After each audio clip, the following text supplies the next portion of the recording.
Welcome to Exploring the Paranormal. Hosted by Heather Leigh, PhD, Exploring the Paranormal offers a new, fresh look into paranormal research. Join Heather as she discusses some of the many haunted locations worldwide, discusses why these locations are haunted, hear from paranormal researchers about their personal experiences at these locations. Additionally, Heather takes a journey into the science behind the paranormal, discussing topics such as thermodynamics and the Heisenberg principle, and how they both affect paranormal activity. Now, your host of Exploring the Paranormal, Dr. Heather Leigh.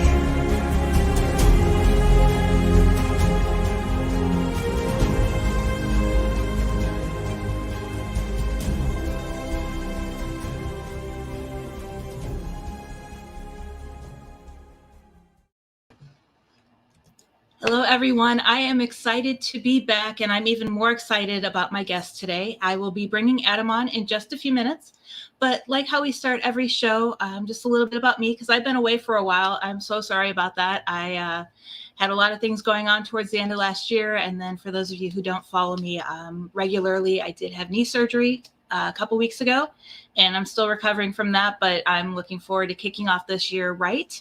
And you will see us live every Tuesday morning from 10 a.m. to noon Eastern time. And same great format, same great show. I have amazing guest lists lined up and working on even many more to make this year exciting, teach you guys what you want to learn, help you guys with the scientific approach to the paranormal, as well as, like today, we're going to be talking about the history of the paranormal, which is why I am truly, truly, truly excited. But before we talk about that, I've had a lot of questions from people when I finally got caught up on my emails and my Facebook messages wanting to know more about the books that I have. I currently do have out and available Haunted Southern Nevada Ghost Towns. It's from History Press or Arcadia Publishing. You can also find it on Amazon, Target.com, go to your local bookstore. I think Walmart has it. You could even, I did a Google search the other day for the book, and several online bookstores and retailers have used copies already. But, you know, that's up to you guys if you want to read it and sell it so someone else can experience it. But that's fine. I personally, every book I get, I tend to keep, which is why I'm a book hoarder. And and I also do have several available. If you want one autographed, just message me. I charge $25. It's flat rate, and it'll come to you autographed, and that includes shipping and the book. Otherwise, it's $21.99, and whatever the platform you purchase it from, shipping fees are. I did finish a couple months ago, Ghosts and Legends of the Vegas Valley. I got word that that will be available February 13th, all the same locations. You can, through me, Amazon, History Press, all of those locations. I think Amazon right now is taking pre-orders. I noticed it there, and that was a fun one. That one dives deep into where Haunted Southern Nevada Ghost Towns went into the ghost towns in the Wild West of the Nevada area. This one dives deep into the mob. So you're going to get history about the mob and a whole bunch of other things. Then at the end of this month, hopefully I will have my Haunted Florida Lighthouses done. So you'll see that later this year. As well as later this year, I'm also working on Haunted Florida Ghost Towns and Haunted Nevada Mines. So those will all be fun coming this way. I do have other book projects and some self-publishing projects that I will let you guys know once I have more information on when I'm going to be done with that. So lots of amazing things happening. I did have another question. A lot of people were asking me what happened with Ghost Education 101. Well, like with this radio show, I took a break, and Ghost Education 101 with my co-host, Philip Wyatt, we will be returning every other Wednesday, with tomorrow being our first show of the year, and I will be covering Haunted Southern Nevada Ghost Town. So if you want to learn more about what I've researched and to take a look into what the book has to offer, make sure to check us out tomorrow night at 9 p.m. Eastern, and it's Ghost Education 101 on Facebook, or you can find us on YouTube as well. And lots of amazing things getting going on. Real quick, again, sorry, Adam, I know you're in the back room waiting, and I will get you on here as soon as possible, but two more quick things that I like to do before we get started, and I just lost my bookmark. My book recommendation for the week. Really can't tell you too much about it because I'm just started reading it and I absolutely love it. I'm a couple chapters in, but I love how she offers Actually, real quick, it's Michelle Bellinger's book on ghost, there we go, Ghost Hunter's Survival Guide. And this book not only talks about experiences that she's had, but how to protect yourself if you encounter the same experience. And it's just really, really interesting. I'm looking forward to finishing it. Hopefully I'll have it finished in the next week or two, and I can give you guys a full review. But I do highly recommend. This is my book recommendation for the week. And now, getting on topic real quick before I bring Adam in. One question that I did have in my mailbag. If you guys have any questions that you want to ask me, you can reach out and send me a message on Facebook. You can also email me at heather.lee73@gmail.com. And you can reach me there, or you can find me at heatherleephd.com, and you can send me a message through my website. But the one question that I did get is, I'm curious about the importance of researching and studying history in relation to paranormal research. I see many groups and teams going out without any knowledge of the location or care to do any research on the history. They just go in, conduct their investigation, and leave. My question for you is, with so many teams not doing historical research, is it really relevant to paranormal investigating? Now, if I know Adam, he's probably back there in his seat itching to answer this question, but I'll get his opinion on this one too. But my personal opinion is I do all the historical research ahead of time. Completely different if you're a psychic. I understand you want them to go in completely blind, but I like to know the history because that guides how I do my investigation. So with that being said, I'm going to let Adam answer that question a little bit more. But to introduce him real quick, Adam, the historian ghost hunter, amazing, amazing past. He started, like me, his first spirit was his grandfather. And we'll talk about that a little bit more too. And one thing I want to dive into is he went to the same high school that Stephen King went to. He's been open to everything. He grew up in Maine. He's witnessed everything from UFO, ghosts, and then he also researches, in addition to history, the Wendigo, Bigfoot, aliens, mermaids, sea creatures, which I definitely need to hear more about, Viking artifacts, and other New England lore. So let's give a big welcome to Adam. Oh, you got me smiling backstage. Hey, Adam, how are you doing? I hope you had a great holiday. Everybody out there, of course, you, Heather, we've been close. You and I have been friends for a couple of years now. Yes. And I've been keeping up with you. I don't want to flood your inbox. I want to talk to you in person. So I'm glad you're feeling better. You've been through the ringer when it comes to these health things the last little bit here. And I'm glad you're better. I'm glad you're back on the horse, so to speak. Oh, I know. Hopefully the knee surgery was the last thing for the year. Well, let's go hiking in the mountains. Let's go to a ghost town and hike. Exactly. That's why I did it, because it's like I always joked when we filmed Real Hunts Ghost Towns, we climbed into the mine, and what they didn't show is everyone helping me get out of the mine. I love that, actually. I watched that a long time ago, and I remember I had you on my radio show at one point. I remember you telling me that you're like, oh yeah, behind the scenes, I kind of need, that was my furnace. Sorry. Yeah, I remember that. That's crazy, because that's honestly, I've been a lot of places, but I've never been really out west, and you're kind of covering the territory that I want to cover, and I'm kind of where you kind of want to cover. It's kind of neat. So we get to bounce stuff off each other, which is cool. But and Happy New Year. I'm so pleasure. Happy New Year to you too. Yeah, the first guest of the new year, and my first show for the new year. So awesome to talk to you. And yeah, this is fun. Exactly. And I love your energy, which is why I wanted you to be my first guest, because it's a great way to kick off the new year. Hey, and only one half a cup of coffee. St. Albans Sanatorium. Shout out. Only that half a cup. You're a little bit behind me. No. My cups are bigger because I make mine iced. Oh, that's the way to do. Well, it's hot because it's like 25 in Maine right now, but we got snow coming here. I'm up by I actually recently moved. I'm up by Bangor, a little bit by Derry. But I'm actually by Mount Katahdin, where there's another beast that's seen there. There's all types of sightings of Wendigo and stuff, of course, over here by the Appalachian Trail and the Allagash. So, but it's cold. I'm learning my roots. I was kind of southern Maine by the beach, and now I'm in the mountains, and where it's 30 degrees cooler than where Heather is, my girlfriend. She'll come out, oh, it's 40 here. I'm like, it's 15. What did I do? I guess I won't tell you that we're in the 80s here. Oh, rub it in.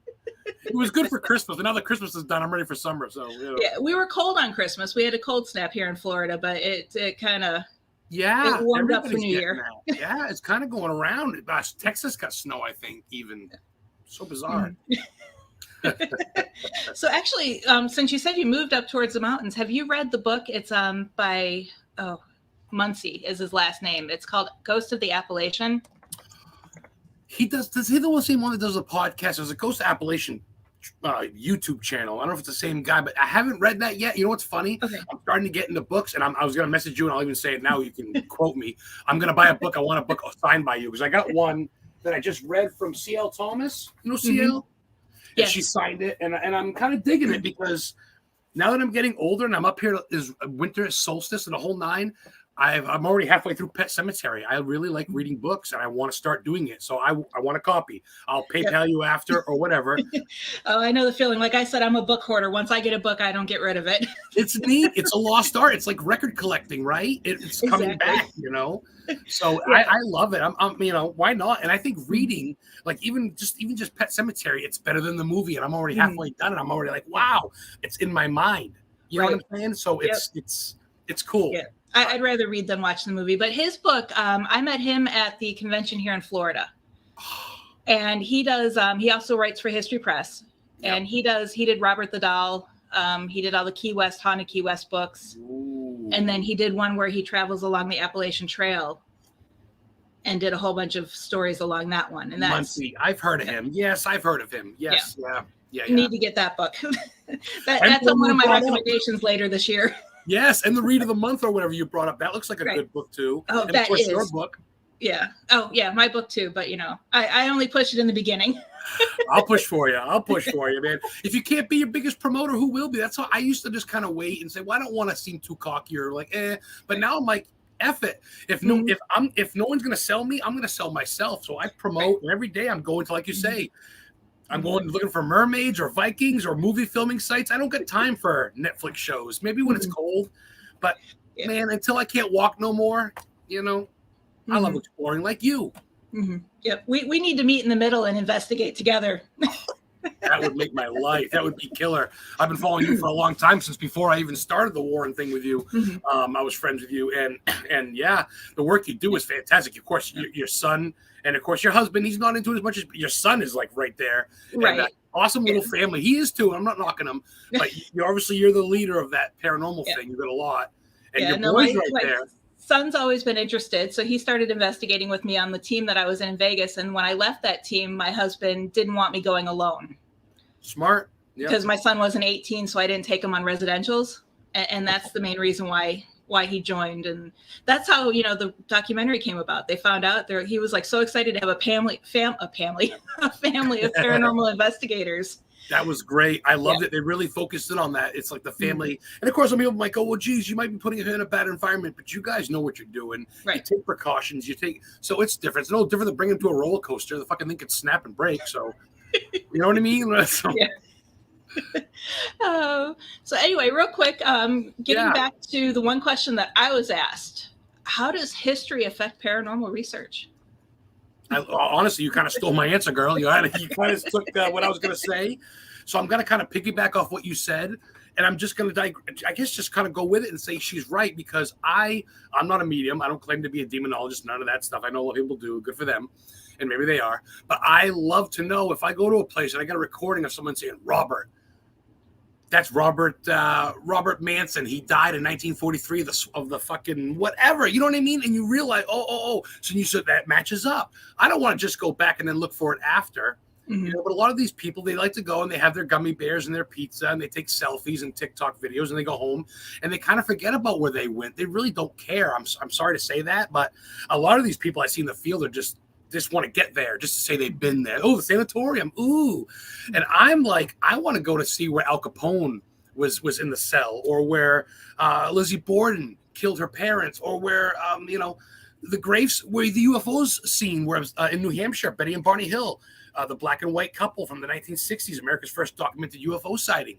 I want to go where that was, and I want to spend some time there, not to take pictures, which I do. I'm kind of a picture whore, but at the same time, I do it to document that I was there. Instead of taking a picture of the bathroom selfie or in front of a palm tree or a restaurant, which is all fine, I want a picture in front of where there was a murder scene, or like an unknown girl died of an Indian attack. You know, there's one girl, Lisa, or I got the YouTube video up. Langlinoid, she got beheaded right outside of her school in New Hampshire. I should know this. Barrington, New Hampshire. I'm still half awake. But she got beheaded, and there's a monument there to her. Langlamaid, Langmaid or something. Eleanor Manglamade. She was 17 on the way to school, and she got killed by some dude in 1905. Mm-hmm. And there's a thing there still. And I don't know anybody that knows about that. And I've been in New England my whole life. So now I want to go and I want to unearth it. You know about Lizzie. You know about the Conjuring House. Mm-hmm. That dead horse. And I love these places, but past the wealth, man, there's so much more to see. And while you guys are all out there, not you, but just people are out there doing that and no harm to them, I want to go to where, Aleister Crowley had a summer retreat in New Hampshire. Let's go to that house. Uncle Sam. The real Uncle Sam was born in New Hampshire. His house is there with a placard. I want to go. I don't know one friend that's been to that place. Right. Look where I went this year with Heather. Louis Lunch, Connecticut. The birthplace of the hamburger. 1895. It's in the Declaration of Congress. They invented the hamburger. I drove 5 hours for a hamburger because I wanted to. You need to go to Chicago and go where the St. Valentine's Day Massacre was at. That place has so much energy. It's H.H. Holmes Murder Castle, the post office right there from the World's Fair. You know, like I do, Heather, I think paranormal is definitely a big part of it, but I really feel like the history. Like, there's not a lot of paranormal between Billy Gunn and even like Bonnie and Clyde, Jesse James, but there's so much history. And honestly, that's haunting.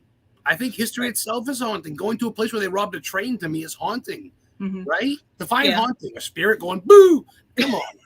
I'll watch a horror movie for that. I want to go to where I can have a conversation with Jesse James, even for a minute.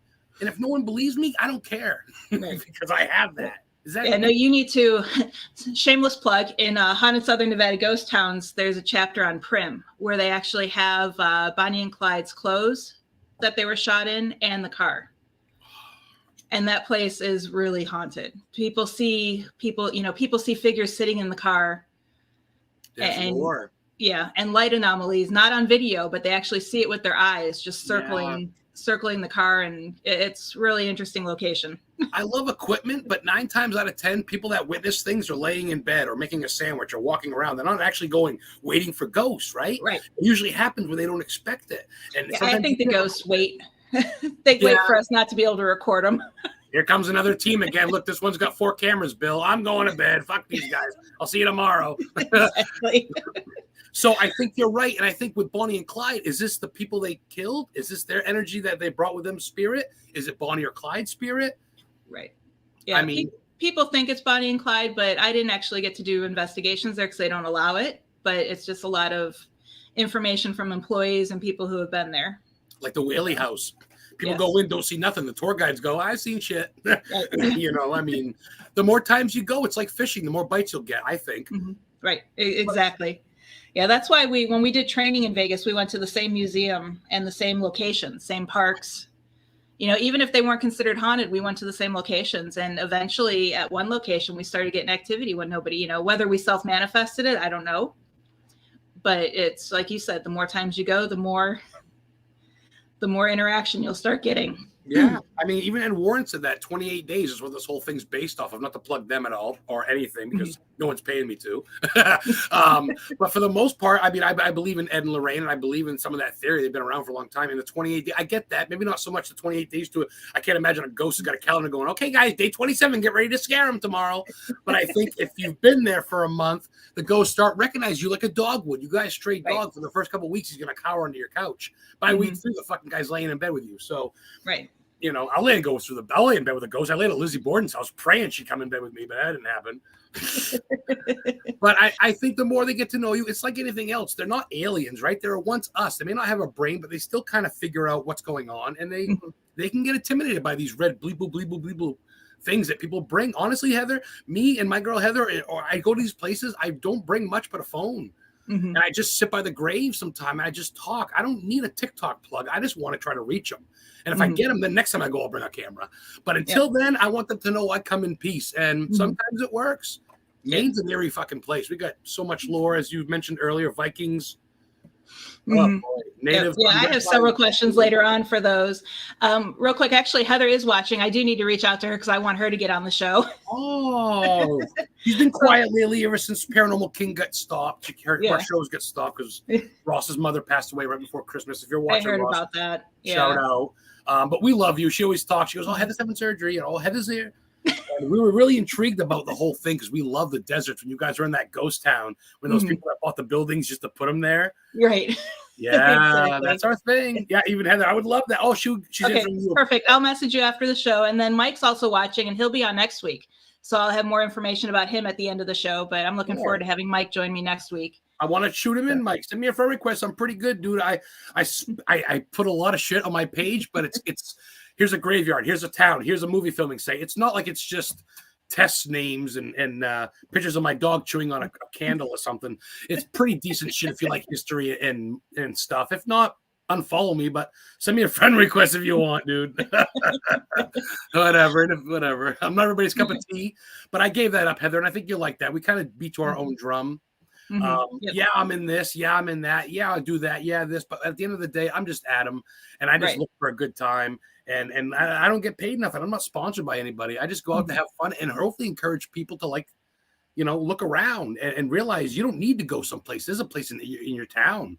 Some dude invented the ball of yarn, or some girl, I don't know. There's something in almost in every state, at least. Go to your historical society. You'll know. You know that. Right. It's like, I think it was Newsweek or one of the major Newsweek or Time last year put out their list of the top 100 haunted locations in Florida. And the town we live in, Lakeland, was number one. And everybody's like, no, it's not. And I'm like, well, if you dig deep into the history. Why do people not like that? Is that nerdy? Are we nerds? I don't know, but it's like I can rattle off, a whole bunch of locations that are haunted that people don't even know about here in town. And I think it's growing. I see more people digging on history. I think we've gone so far past it that people don't like. I found a place a couple weeks ago. I watched a YouTube video because I'm just hooked on documentaries, and you dig down that wormhole and you find out where corn was invented or whatever. So I found a place in Portland where the Black Dahlia, Elizabeth Smart was for 3 years of her life. But she was still there with her parents, and it's still there. And I went and took a picture and documented. I had people, I didn't know that. I love Black Dahlia, blah, blah. So I learned a bunch of, as you say in Maine, I learned a bunch of people. I taught them, and if they remembered for a second, whatever. But next time they hear Black Dahlia, they may go, hey, she lived in Maine. So that's kind of neat. And if I ever write a book, that'll go in it, because I love that stuff. It's stuff I love learning stuff and having people go, oh, I didn't know that, because it's genuine. And you really find the people that give a shit. Yeah. Well, if you like documentaries, shameless plug again. Real Haunts 3 should be out sometime this year. Ooh. Yeah. And that is the unseen footage from Motion Picture Video did a whole bunch of different documentaries. They did several here in Florida. And I think they did something in Ohio. So what they did is they took all the unseen footage from their previous documentaries and put them together. So there's 5 different locations. Ooh. So and I think our investigation of houses or like. There's one was a sanatorium. There was they did the Tampa Theater here in Florida. Of course, our investigation of the Goldfield Cemetery will be there, because the last one mostly included Gold Point and Nelson in the last one. See, this is all shit I'm learning. When I go back and watch this hard copy tomorrow, I watch myself. I don't care. I'm going to write this stuff down. Yes, Heather, I got 5 notebooks full of bucket list places, and I go by state, and I go by, and I document, me, year, what it is, where it is, what it's known for, and when it's hours or whatever. I may not get everywhere, but by the time I'm dead, I'll have a good bunch down. Someone else can take over. Yep. Yeah. Oh, you'll go crazy in Vegas. I mean, it's my book. I included places. I mean, of course, unfortunately, I had to say a lot of locations were undisclosed. What do you mean by yeah, we couldn't say where it was, but I still included the investigation in the book, but I couldn't say where it was because we signed it, because the hotels and casinos, they just didn't want people to know they were haunted, because there's some like Chinese culture. They won't go into a location that's haunted.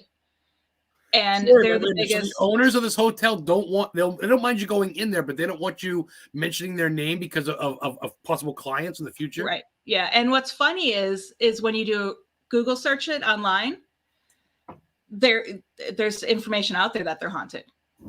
But because I had to sign forms, of course, I had to say, undisclosed location. Oh, so there's loopholes when you get deep like that. There's little, because if not, they could technically sue you if you mention their name, or they could threaten or whatever. Yeah. So some of these locations I did mention in the book, but it was backed by verifiable information that I found online. So I was able to back up what I was able to find. But yeah, a lot of places so that's don't. cool. That's cool. Yeah. I mean, in person you could, but you couldn't on paper. I guess you can't really be right. Yeah, and it's like I use one piece of evidence because we were at a location and I had it was near where Tupac was shot.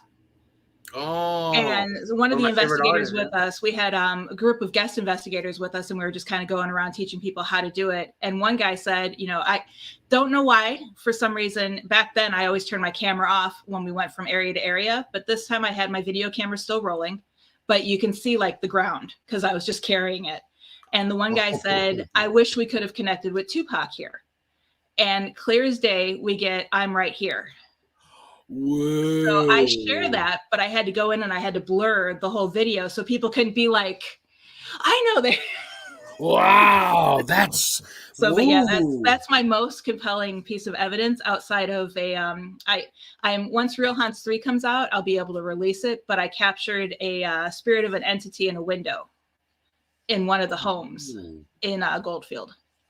So that whole town sounds like a little mini Gettysburg. You got some dirty soil over there or something. It's everywhere out west. It's amazing. And this is new to me. And there's so much untapped. And just we can learn so much if we stop hating, para-hating, and kind of share stuff. You got Florida down packed. I mean, you were Arizona based, weren't you? Right? No, we lived just outside of Vegas. We were in Henderson. Oh yes, you said that earlier, Vegas. I don't know why I thought Arizona, but we were 5 minutes from Arizona. I got lost in the West. I don't know a lot. Yeah. I know it's all connected, but is Death Valley by there?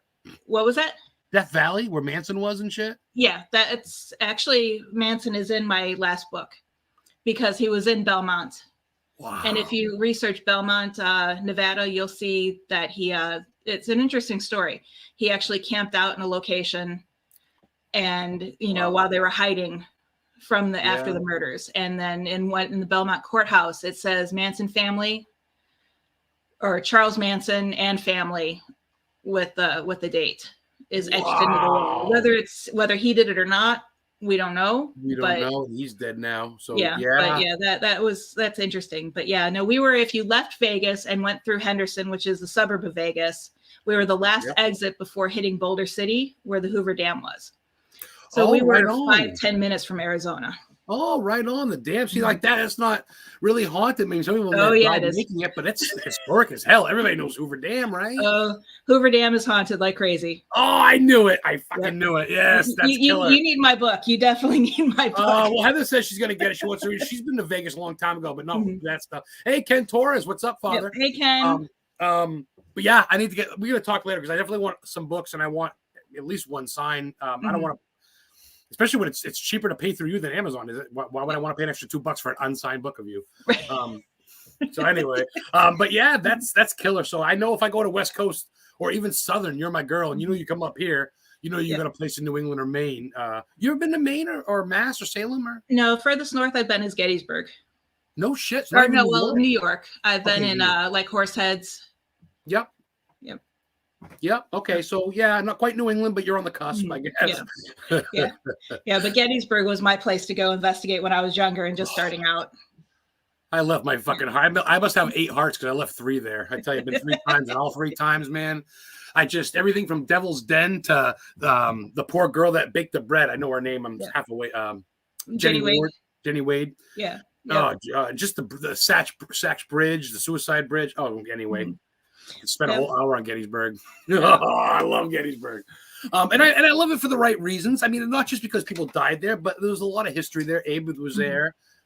It's not just grotesque with me. I don't just go a place to think Satan will show up. People go, oh boy, my family and stuff. They're like, well, you're kind of into the dark stuff. I go, not really. You can't have darkness without light. If you don't have darkness, what's light? Right. So, yeah. Exactly. And I'm not. And the only way to like overpower this or to know it is to learn it. You know what I mean? To get to know a demon, you don't want to invite him in, but I want to know what to look for. And I'm interested in that shit. But I've grown to love the history part of it. You know that. I love exploring. Exactly.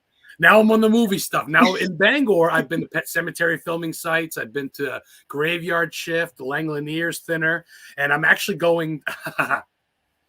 So I'm reading Pet Cemetery, and have you read it yet? No. So in the movie, I don't want to give it away, but there's no Missy in the book. Missy is Judd's wife is alive in the book, and she dies in the book, right? So the funeral home she goes to, it says, I forget now. I got it written down. Williams and Smith Funeral Home in Bangor. Guess what? There's a Williams and Smith Funeral Home in Bangor. And I'm fucking going today and I'm taking pictures because it's mentioned in the book and that's fun, right? Right. Why not? I got nothing else to do. I mean, I do. I'm going to go DoorDash. So I'm going to push pause, go bring some lazy people their subs. Just kidding. I love you. Order DoorDash. And I'm going to stop and take a picture of the Paul Bunyan statue or where Al Brady, the gangster, was killed in Bangor. After Bonnie and Clyde and Dillinger got killed, he was #1 most wanted in 1939. He came out to Bangor, bought Tommy guns for hunting. They threw a red flag. Come back tomorrow. They called the FBI guy, the guy that wore women's clothing. What the hell was his name? J. Edgar Hoover. J. Edgar Hoover came down with like 12 assassins, and they came the next day to get the guns, and they sniped them. And there's pictures of him dead in the streets on the trolley cart tracks on Central Street in Bangor. And so it's like these are little markers. America's #1 most wanted was killed here by FBI. 10 feet from here. So I go there sometime and I wait and listen. I mean, it's a busy street, but you never know, right? You hear horses clapping, maybe a trolley car, maybe a gunshot. And that's my goosebumps, man. So I'll take it. So whatever. Exactly. Hurt, well, real quick, I hate to interrupt you, but I haven't even gotten to any of my questions, but we are going to take a quick commercial break and we'll be back in just a few moments. Cheers.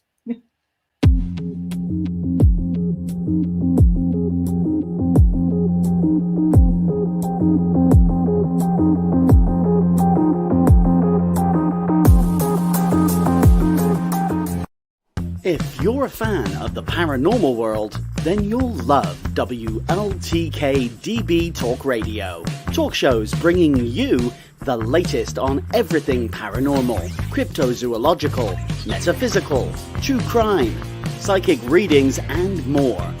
The truth is here and now on WLTK DB Talk Radio at WLTKDB.com.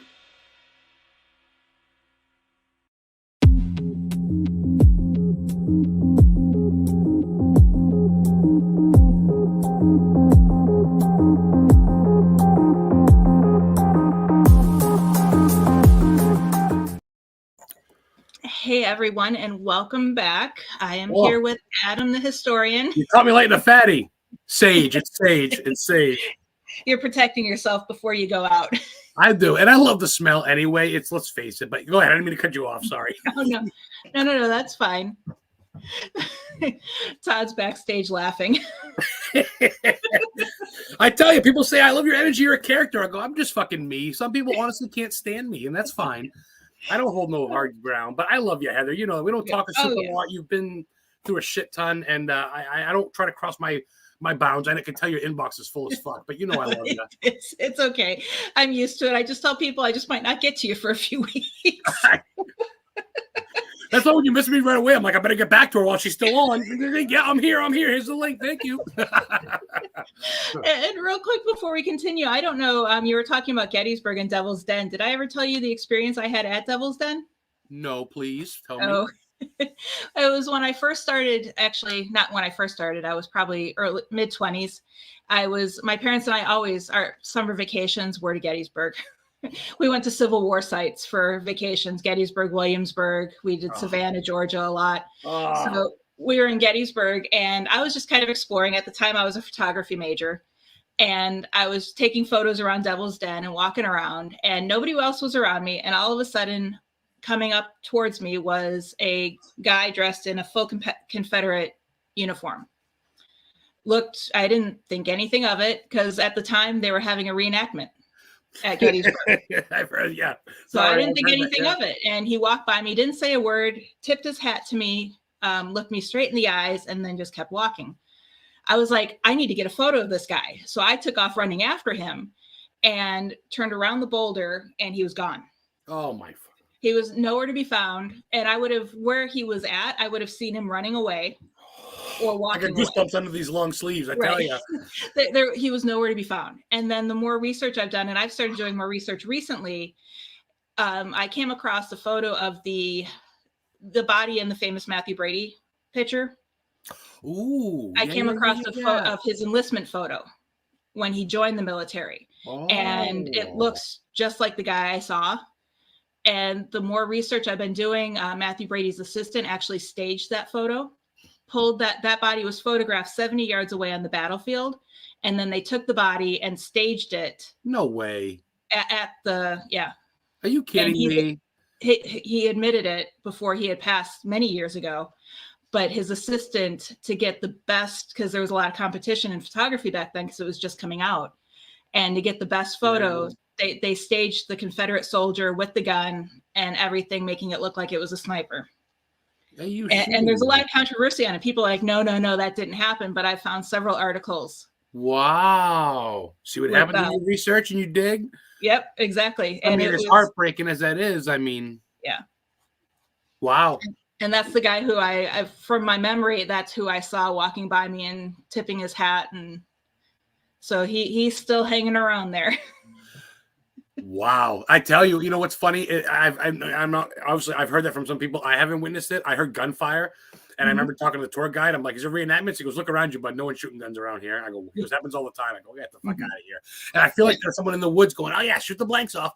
But I've heard people say they see people Confederate Union outfits just whistling or walking or limping even.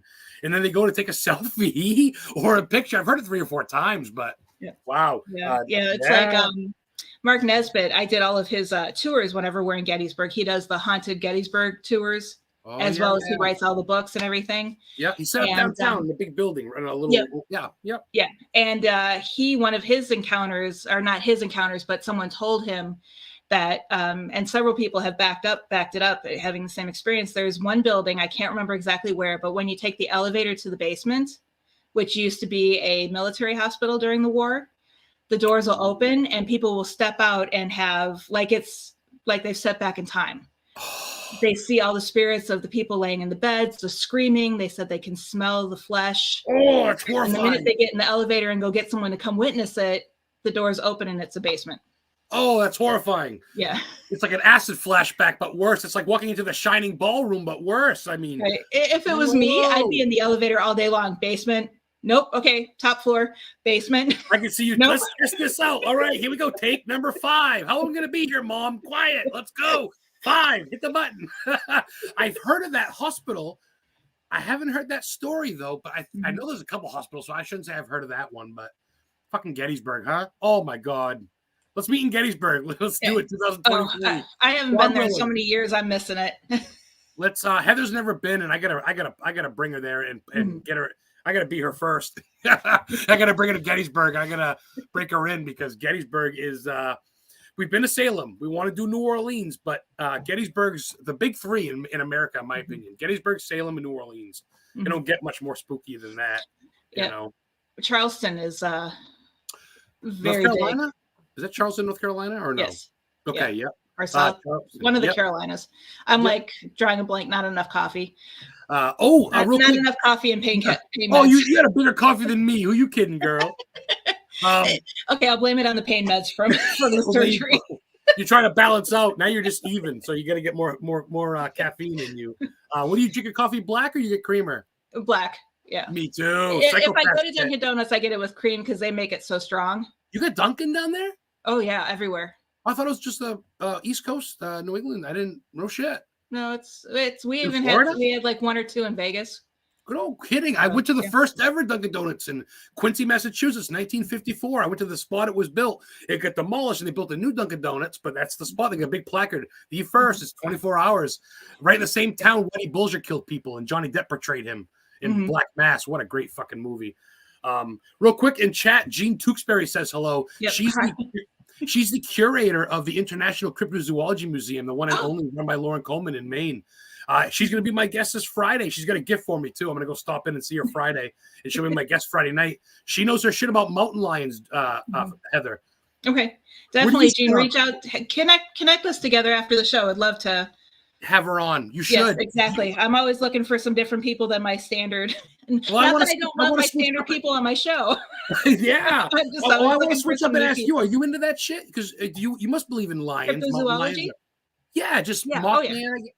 Yeah, you do? Yeah, that's one of my questions for you. I turn the tables. Heather. PhD. I've had several people do that, and it's like all of a sudden I'm being interviewed on my own show. Well, we're both very much involved people that are doing so much fun shit. It's hard. You can't fit it all in an hour. Yeah, so. No. This year, even though I do believe in the cryptids and everything like this year I want to change my focus, and I'm actually trying to find someone or an organization to partner with. I want to do research on the scientific aspect of the paranormal, and I want to try to figure out how chronic health conditions. Yep. Like I have chronic kidney disease.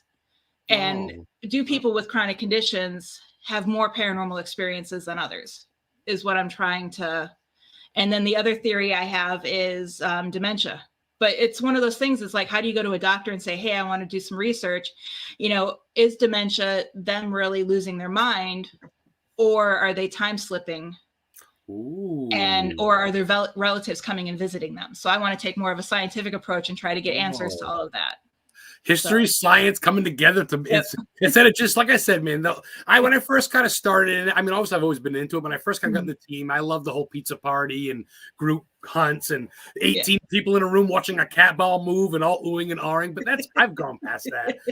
I'm not a weekend warrior. I'm not an offense to anybody watching, like I said. But you need to hook up with Gene. That's actually kind of brings me to something real quick. I know you want to get to me, but as far as like the kidney thing, which I'm sorry to hear, I wonder if like Bigfoots and like animals can pick up on that, dogs and cats, Bigfoots, being cryptids, queuing on people that have disabilities, so to speak. That's curious. What a curious field we're in. Yeah. Yeah.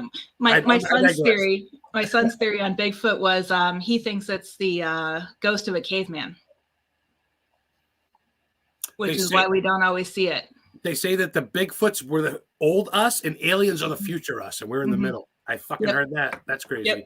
Yep. Yeah. So anyway, getting back to cryptids on that is, do you feel that they're only considered paranormal because we have not had a chance to study them like we do with, dogs, cats, zebras, cows, or any regular animals? And once we do start researching them, will they no longer be paranormal? See, now that's a great question, I think, for Jean more than me, but I'd say since she's not on right now, I'll save that for Jean. I'll make a note. No, and I'm not going to answer for her or Lauren. Actually, it's funny. Lauren Coleman, he's in almost every cryptid type thing. I got this from him signed. He is the one that named the Dover Demon in Dover, Massachusetts. He signed it for me. It was a creature on rocks in Dover, Massachusetts. And he's got some books and stuff, and I got that from them. They're great supporters of me, and I of them. I'd say it's tough because it's like the Wendigo, right? Is it cryptid? Is it paranormal? Then you got like Cassie or Wessie, right? Well, Cassie's the Casco Bay sea serpent in Maine, right. which is like Nessie in fucking the Loch Ness monster. Is this just an overgrown animal dinosaur we've never really known or couldn't keep up with, or is it paranormal? I walk that line too, and it's hard for me because at the same time, it's like, what about aliens? Is that paranormal or just alien in general? Like people say, I love heavy metal. Well, do you like hard rock? Do you like goth metal? Do you like speed metal, death metal, hardcore metal? So I think that paranormal is a big field, and I think ghosts is underneath that. And I think we kind of tap dance with our cousins, the cryptozoologists, and that was a nice little thing, tap dance. I think, right? You can use that. I think with the aliens and shit. And I think it's a cool field of us weirdos, the ones mediums and all that stuff. So to answer your question in a shorter version, I think it is connected to an extent. But I don't think ghosts see Bigfoot and vice versa. I don't know. That's a great theory, though. It's so open. And the day we do catch Bigfoot, it will be sad because I love the mystery, not so much finding him. You know what I mean? It's like, shit, they found him. All right, what the fuck? Mothman to Virginia. Next. No. Yeah, okay. What can we debunk now or prove, Right, yeah. Like mermaids, man. I go to Gloucester, Massachusetts. Mermaids are seen right in back of Hammond Castle. Hammond Castle's gorgeous. It's got a drawbridge. It's got one of those old school English bass. The guy that owned it, Mr. Hammond, I forget his first name, but he's the inventor of the remote control. And he had more inventions. Or he's the second most inventions in America. He invented the airbag or some shit like that. I forget. Don't quote me on that one. But he did invent remote control. But he lives right in the Gloucester, Massachusetts, right on the coast. Me and Heather went to his mansion or his castle, and they had a wedding that day, so we couldn't go. Got mad all the way there for nothing. So, but mermaids are seen by his bay as well as Salem, and even in Maine, York Beach. There's pirate ships in Casco and Bar Harbor. People see ghost pirate ships. They hear slaves on there because one of the pirate ships crashed. And And then there's supposedly in Bar Harbor, there's a treasure that's buried, and they say that a girl watches over her spirit. So this crazy stuff, and I'm into all of it, man. If there's a mermaid, let's go. I don't care about the new release of the new iPhone or the new shirt. I'm like, where's the last mermaid scene? You saw a UFO? Well, I think I did. Where? 20 miles. Gotcha. Grab my joint, grab my smoke, grab my Powerade, and I'm driving. Because why not? Life's about adventuring, man. We're here for a short while. I could be not walking in 5 years. After my car accident where I died for 38 seconds and saw my mom back in 2021, I don't take life for granted. I DoorDash and make my money, but I live humbly. I got my house now. I'm not homeless. Thank you, Mom. And I just spend my days exploring my YouTube channel, Adam Historian Ghost Hunter, and I look for shit most people don't bother looking for or don't want to know. I went to the place where they ate the pie in Thinner. This Richard Bachman, Stephen King's pen name, about the gypsy curse there. It's all filmed in Maine, Belfast. The diner's still there, Rolly's Diner. I had the same meal in the same fucking spot. To most people, who cares? To me, I'm like, yee. And some people are like, I could watch that movie. That's cool. So I turned some folks onto it. And if I'm happy and I make 5 or 6 people happy, that's just a bonus. You know what I mean? Yep. I just want to be happy and peaceful. I'm not hurting no one. I'm not stealing their ideas. And I'm willing to work with anybody. People want to come to Maine, want to shoot a documentary, want me to be like with you. Come on my show. I'm not like, let me check my books. I've never declined someone. I'm never, no, man. And I want you to come on my show. Historically Haunted Podcast. Look for Dr. Heather, PhD. Yeah, that's why we need to get you down to Florida, because I mean, we have everything. Just where we're hoping to move next year, just on the East Coast, is the Treasure Coast. And that's where the I'm like drawing a blank on the year, 1715 Spanish fleet sank during a hurricane. And you have Mel Fisher's Treasure Museum, which is haunted, the beach. I mean, and there's still treasure. People are finding rubies and gemstones and coins washing up on the beach still. From the hurricane's digging it up, right? Yep. And that's that whole area is haunted. The ships are still there. And Heather, St. Augustine is amazing. What?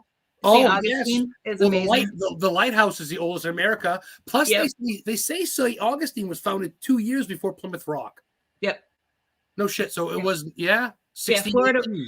Florida was the first actual location, even though Plymouth is what's known.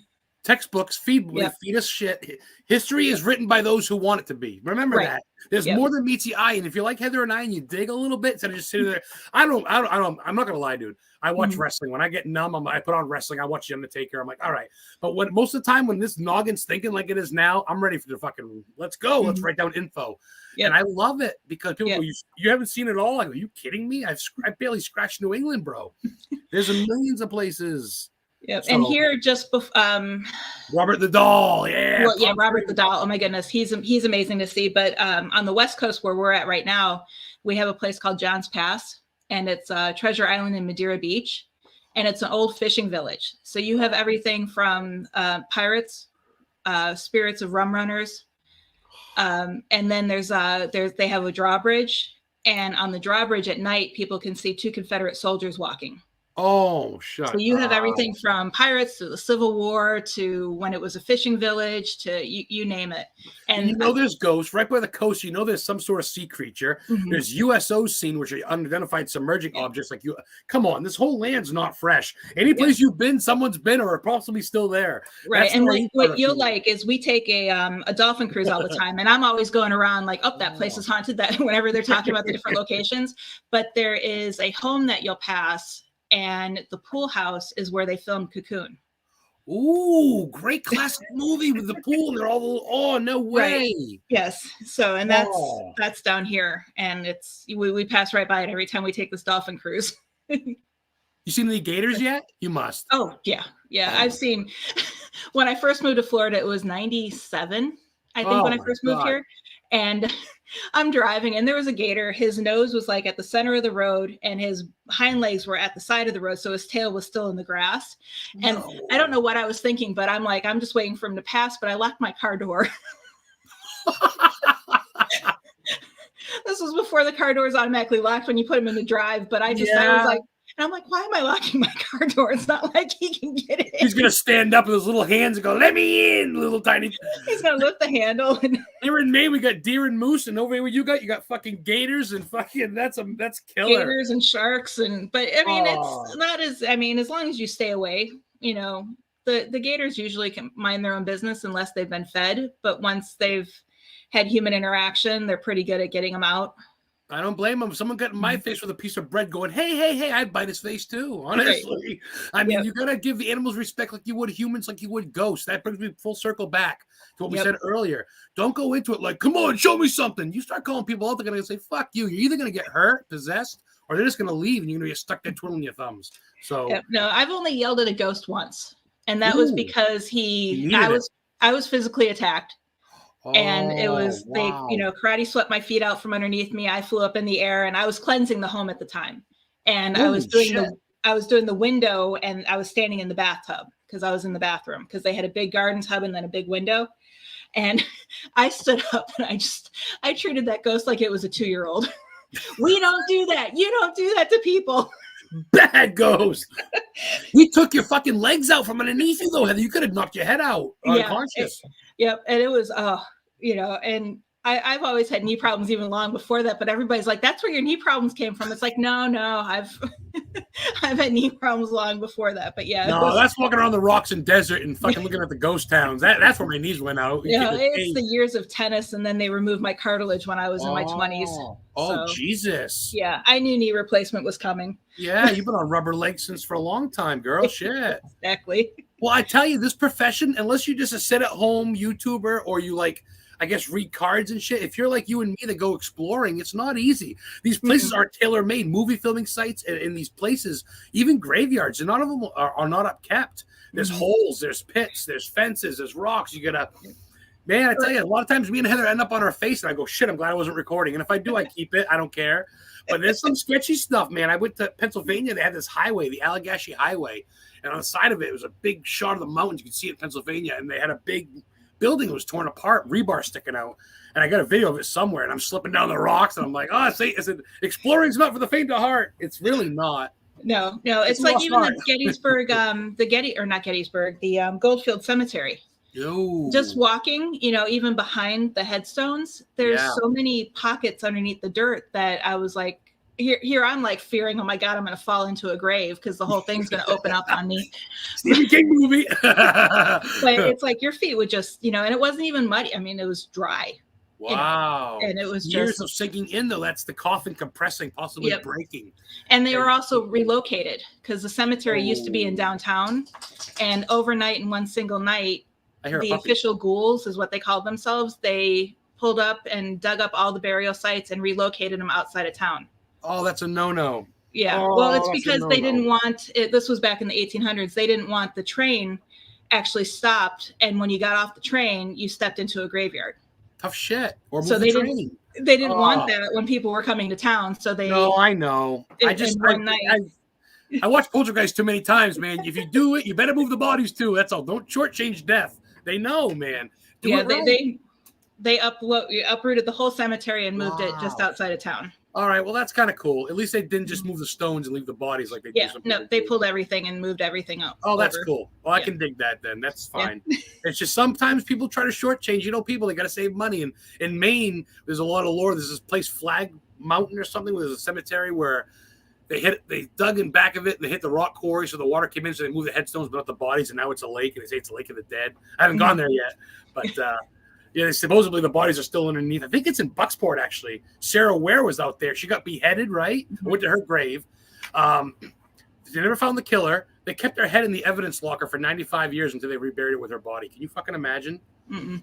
So they buried it back. So stuff like that I found out and I shared. And I go, this poor girl needs to be remembered, man. People love Lizzie, but everybody and their brother know Lizzie. She's the Hulk Hogan of the paranormal. So people need to know Sarah Ware and others like her, man. Mm-hmm. So that's why I like what you do. You touch on the things. You go deeper than just Jesse James, but you go deep, man. You go to all these, like you said, that dude in Gettysburg. Who was that guy? And you found out who it was. Yeah, it might have taken me 30 years, but I finally. And Heather, next time you go, he's going to tip you his hat and go, I appreciate you, Miss PhD. Yeah, exactly. I'm going to go there and I'm just going to camp out at Devil's Den. Please. And I want to. Oh, I got a sleeping bag, dude. Let's fucking do it. I'll bring some rum. We'll stay warm all night. Heather will go. Bring your old man. Bring the kid. But you want to stay in the Gettysburg Hotel, though. I stayed in Eisenhower, which they say is haunted. No, the Gettysburg Hotel where Abraham Lincoln did his speech. Ooh, that place is amazing. Oh, now I got to go back, Heather. I got to meet you there. Shucks. Anyway, before we get back to more questions that I have for you, while you were talking, a book you want to read, this is by Mark Nesbitt. It's Blood and Ghosts. Ooh. And send me some of these after if you could in Messenger. Send me some in Messenger if you could. And it's Haunted Crime Scene Investigations. And he has Catherine is a former FBI crime scene investigator. And they put both paranormal activity and research, actual scientific research together. And they talk about the history of different locations that are not commonly investigated. So you might get victims that aren't known. You may even get to find the killer who was never found, right? Right. And that's what he talks about. He talks about also working with psychics and, the ups and downs. Yep. And, it's really interesting how they put that all together. I found that book, but I've read every book Mark has. So, because I've known Mark for years. You're a junkie. You're a book junkie for sure, girl. Shit, I'm just starting out. I've always read. It's not like I'm just now. I've always read. I just obviously you get older and it's CDs and DVDs and fuck readings for squares. Yeah. And now I'm like, I want to read, have a nice coffee, maybe spike it with some whiskey or whatever, and just relax in a snowstorm and it just whisked away in a book. And I'm through Pet Cemetery. I put it down for you, and when I'm done, I'm probably gonna go back. Because I don't have many books on my phone, but I put it on my phone because I put it on the phone after I had knee surgery last year. Smart. Or in 2021. So I had knee replacement surgery, and while I was waiting for all my appointments, while I was doing physical therapy, I'd be sitting there with my phone, doing my exercises with my leg. Well, yeah, better than carrying 10 books with you. All right, on to the next one. You get them all. Exactly. That's smart. At home, it's nice to have the hard copy. If you want. I do. Anything I have on digital, I have the hard copy for. Oh, that's killer. And I, what's funny, not to jump in or change it, but I actually agree with that. The whole serial killer thing. I've been to the Boston Strangler's grave. Didn't really feel that good about it. Felt kind of sick to my gut. That's in Peabody, Mass. And I don't want to glorify the killers. I've been to H.H. Holmes' house, but that's all great. But I went to the Allenstown, all one word, Allen, Allens, Allenstown barrel murders, Bear Brook Campground barrel murders. 4 females were found in big barrel tubs in the woods by the chameleon killer. One of them was his daughter. The other one was his girlfriend, and one of the girls is to this day, they don't know who she is. And I've been to their grave sites. I have been to the campground where their barrels were found. You can see it on Netflix, The Chameleon Killer. He was a piece of shit, pardon my French. He was a Russian dude. I forget, Romanov or something. And he got put to death, I believe, out in California in a chair. And not for these murders. They weren't found till after they did DNA, because they found the girls, like 2006, they found his daughter. She was like 12 when he killed her. She was like 6 when he killed her. And she was there for like 8 years or something crazy. You can look that up. Allenstown 4. And these poor girls, one of them isn't really known. And I think she should be. Even though it's 100 years later, whatever. I think it's time. So I do what I can. I love to collaborate with anybody or at least donate my knowledge. Even in the blog, you put special thanks to Adam real quick. Think, as long as I'm in there somewhere, dude, I'll give you what I got. I just want to share. I got no kids. You and I need to write a book. Huh? You and I need to write a book. I need to write. Yeah, I keep getting told, but Heather, you wrote one. What do you just write? Once Upon a Time? Like, I don't know how to start. I got the info. I just don't know how to fucking hit it. You know what I mean? Right. Yeah. No, see, my thing is I've been a writer forever. My second nature for you now. Yeah. My major, I actually started writing for my next door neighbor owned and was the publisher of our local newspaper, because I lived in a small town. So, I mean, everybody knew everybody, and our next door neighbor, knew I was interested in writing, and she gave me my first job. I did photography and high school. I covered the high school for the local newspaper. And I started my junior year of high school. Like just sports and activities or whatever. And it was funny. They like, okay, we need you to cover this Friday's football game. And I was like, okay. At the time, I didn't like football. So I didn't even know what a first down was. So I'm at the library researching everything I can on football. Home run! Everybody's like, oh, touchdown! You mean, the game? But then I covered sports for a good 10 years. And, I have a degree in photojournalism. I started working on my degree before I switched. And you are now Oh, yes, the Bears. The Bears. Fan. I got my tattoo, but I got my long sleeve on. I got my bear shelf here, my Bears Monopoly. and my little helmet. I got a helmet signed by Anthony Thomas. Remember A Train? Yep. Oh yeah. That was a big hope for nothing. So definitely. I gotta cut you off. Did you never really like the Bears the whole time? You sort of like them? I grew up outside of Chicago. Oh, so you kind of did like the okay. Yeah. We did the Super Bowl shuffle and everything. We all ran to the store and bought the VHS of the Super Bowl shuffle and everything. Oh, fucking Bongo McMichael and Fridge and Dave Durrison. Oh, the All-Star. I can name them all. Them all. And then I did. I covered a. What was it? It was. I can't remember, but it was a golfing charity event where they had Mike Ditka and all of the Bears players in the. I want to say it was mid '90s. Oh. And even some of the retired football players came and played rounds of golf. That's with cool. People who paid for it for the charity. And I was there doing the photography and reporting on it. Oh, you saw Ditka cutting some grass. Oh, yeah. He's a god in Chicago. I've never been there. I've been through it once to Iowa or twice, but you know it. He's got restaurants. People, he don't pay for shit when he's in that town. You know that. No. Oh, no. Meet him and Michael Jordan.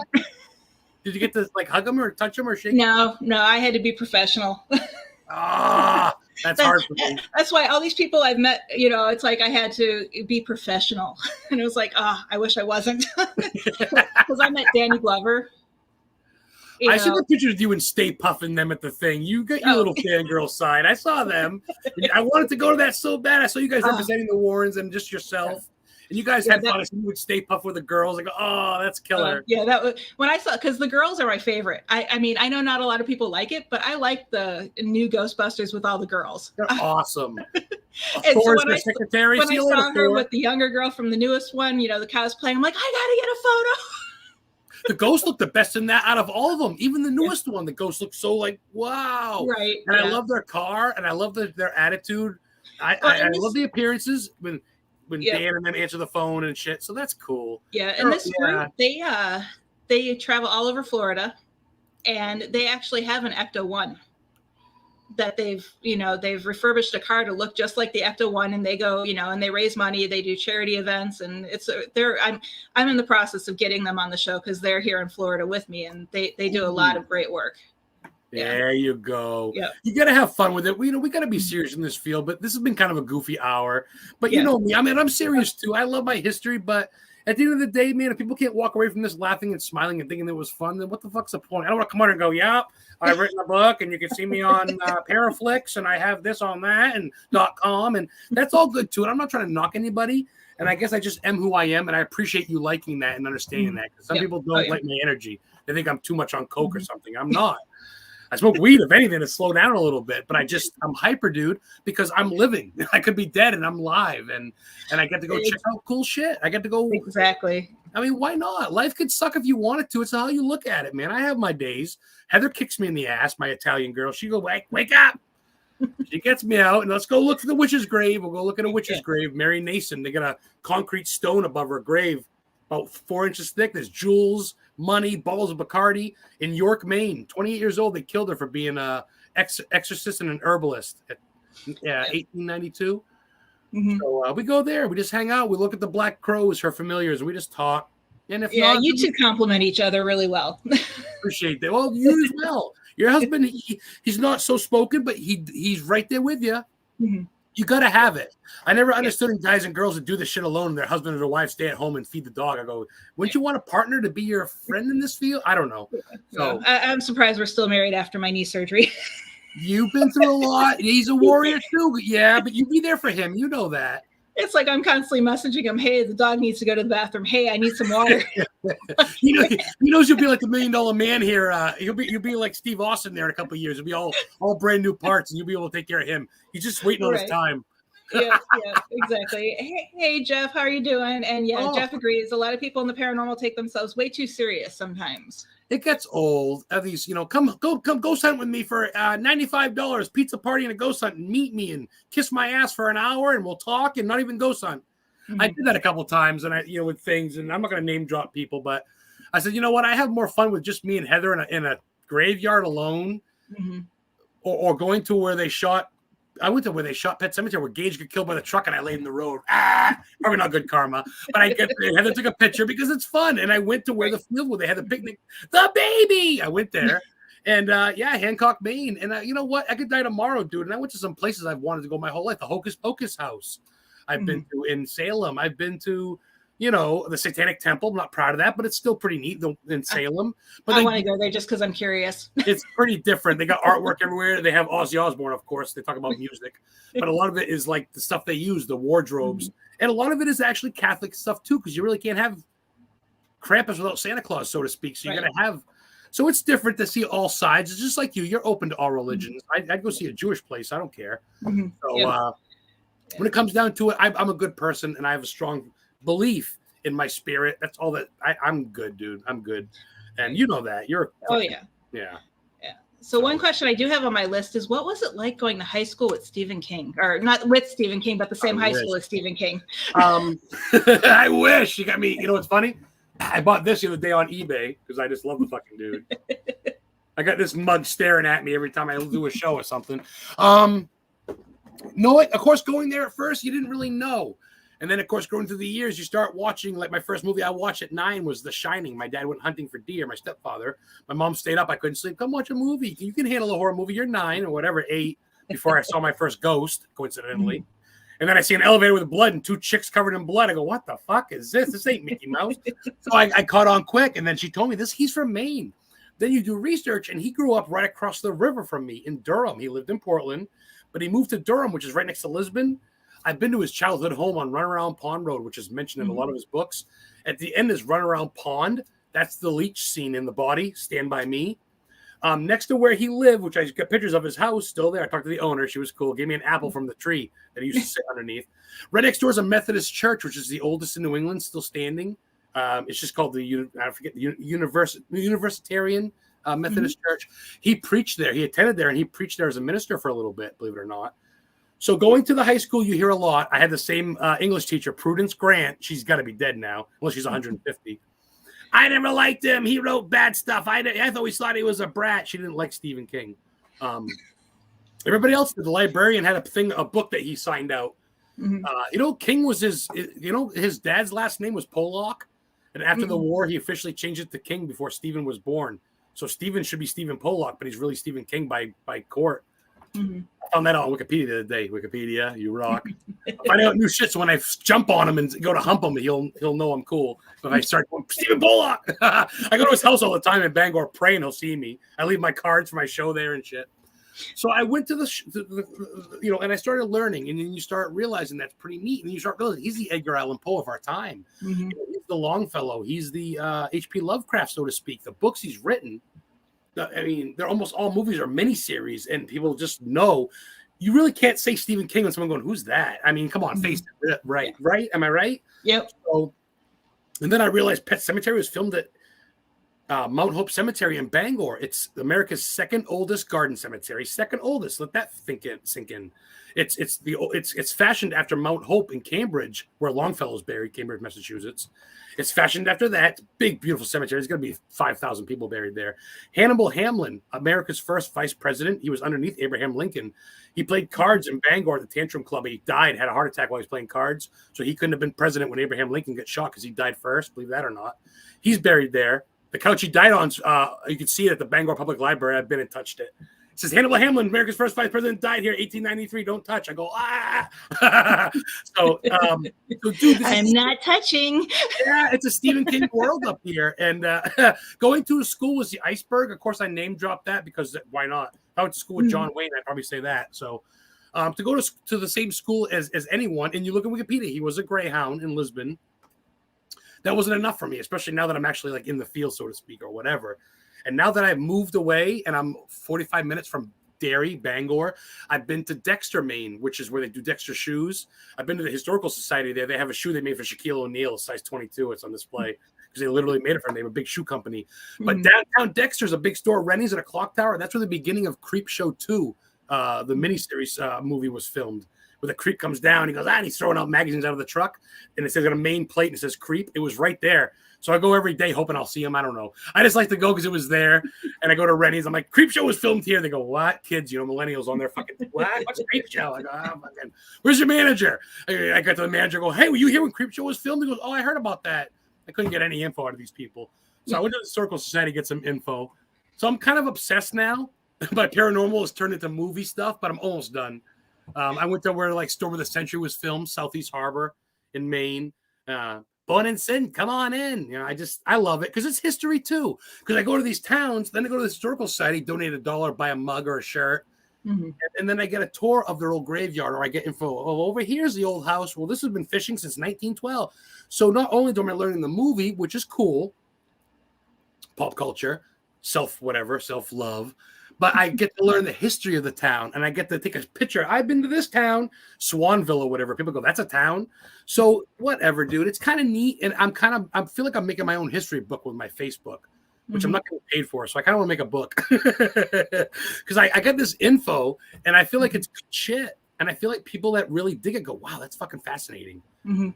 Yeah, you and I will talk, and I'll help get you started. If not, you and I will write a book together.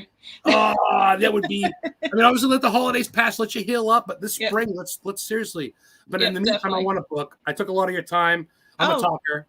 That's fine. We still have plenty of time on the show. I usually have my guests come on at 10:30, and you were early. Oh, no way, killer. So I go till noon.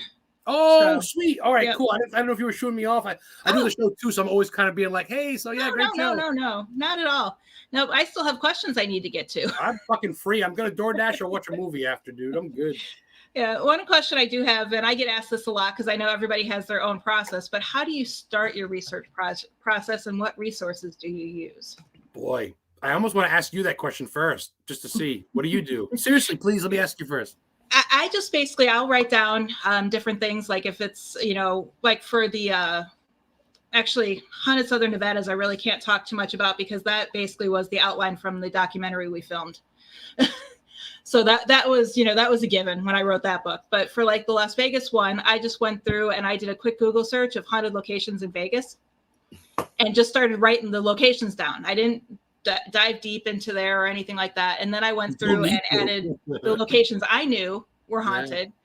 Yeah. And from there, I did everything from, of course, online research for the history, online research to find out what people experienced and see how they tied together. Yep. And then I also went to the locations and just talked to the employees. Bingo. Because you do the simple Google search that's free, quick. You get the basis of it. Right? Yep. And it's one of those things too. It's like with Madame Tussauds. I went there and, there's some things on there as far as what's haunted or not, and that's mostly from Ghost Adventures. But I was talking to one of the employees and we were by the elevator in the one in Vegas. And he just randomly told me that they see a woman in an older woman in a long dress with a bonnet. And then when you get off the elevator, there's an actual sculpture of Madame Tussauds. And they say they believe it's her. Voodoo, man. That's that goes into the elevator. And that was just from, touring the place and, visiting it during the day. And what'd you feel? That place is very haunted. that whole state, that whole town, just that building. I mean, right. But yeah, and that, that's how you get your information, just by talking to people. I'm going to say, dude, and this, I'm not scripted. I'm not getting paid by any means, but me and Heather get the same brain, I think, to an extent, because it's true. I'm just a quick Wikipedia, Google, like even Atlas Obscura. I tried doing uploading my own thing and they wouldn't let me. So I'm kind of pissed at them, but Atlas Obscura, I don't lie, is free site and it tells you quirky things, not so much haunted, but it will tell you things. But yeah, Wikipedia, Google. Yeah. Only in your state's a good one too.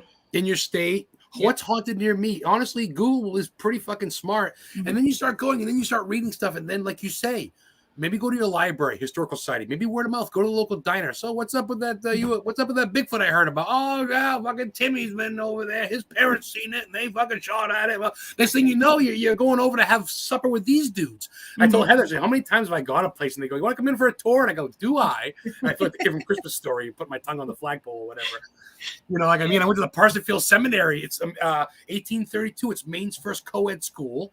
For 2 black children and 1 white child died in a fire there set on purpose because it was using the underground railroad.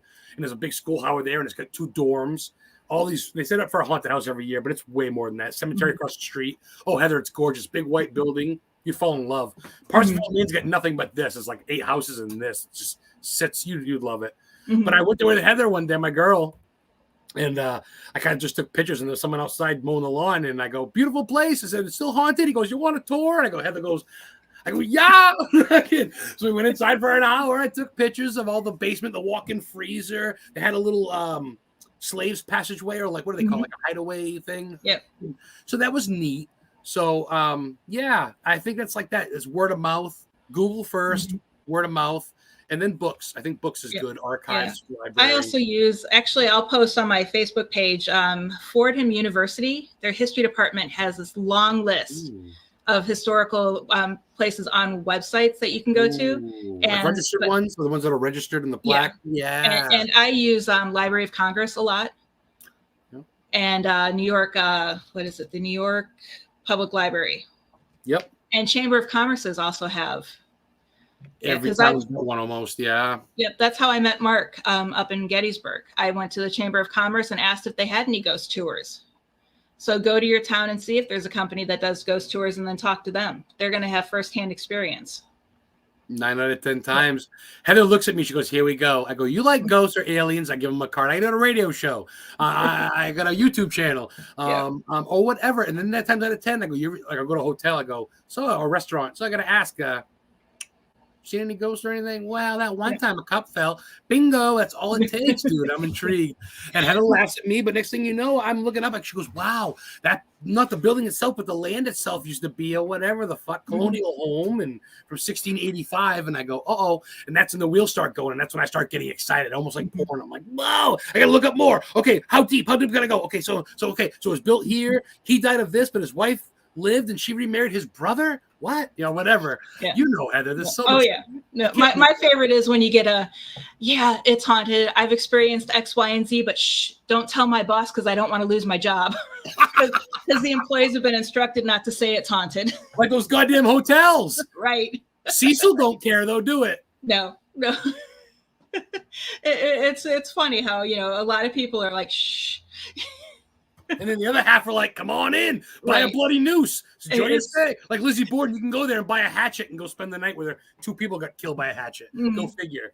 And some people say it's a slap in the face, and I think it may be a little too far to an extent. I don't want to make fun of it, but at the same time, it's cool. Me and Heather spent the whole night there, and the other guests canceled. So what happens to be a $1,500 thing if you rent the whole house out for an investigation was $200 a room, but everybody else canceled on a weekday back a couple of years ago when my mom passed away.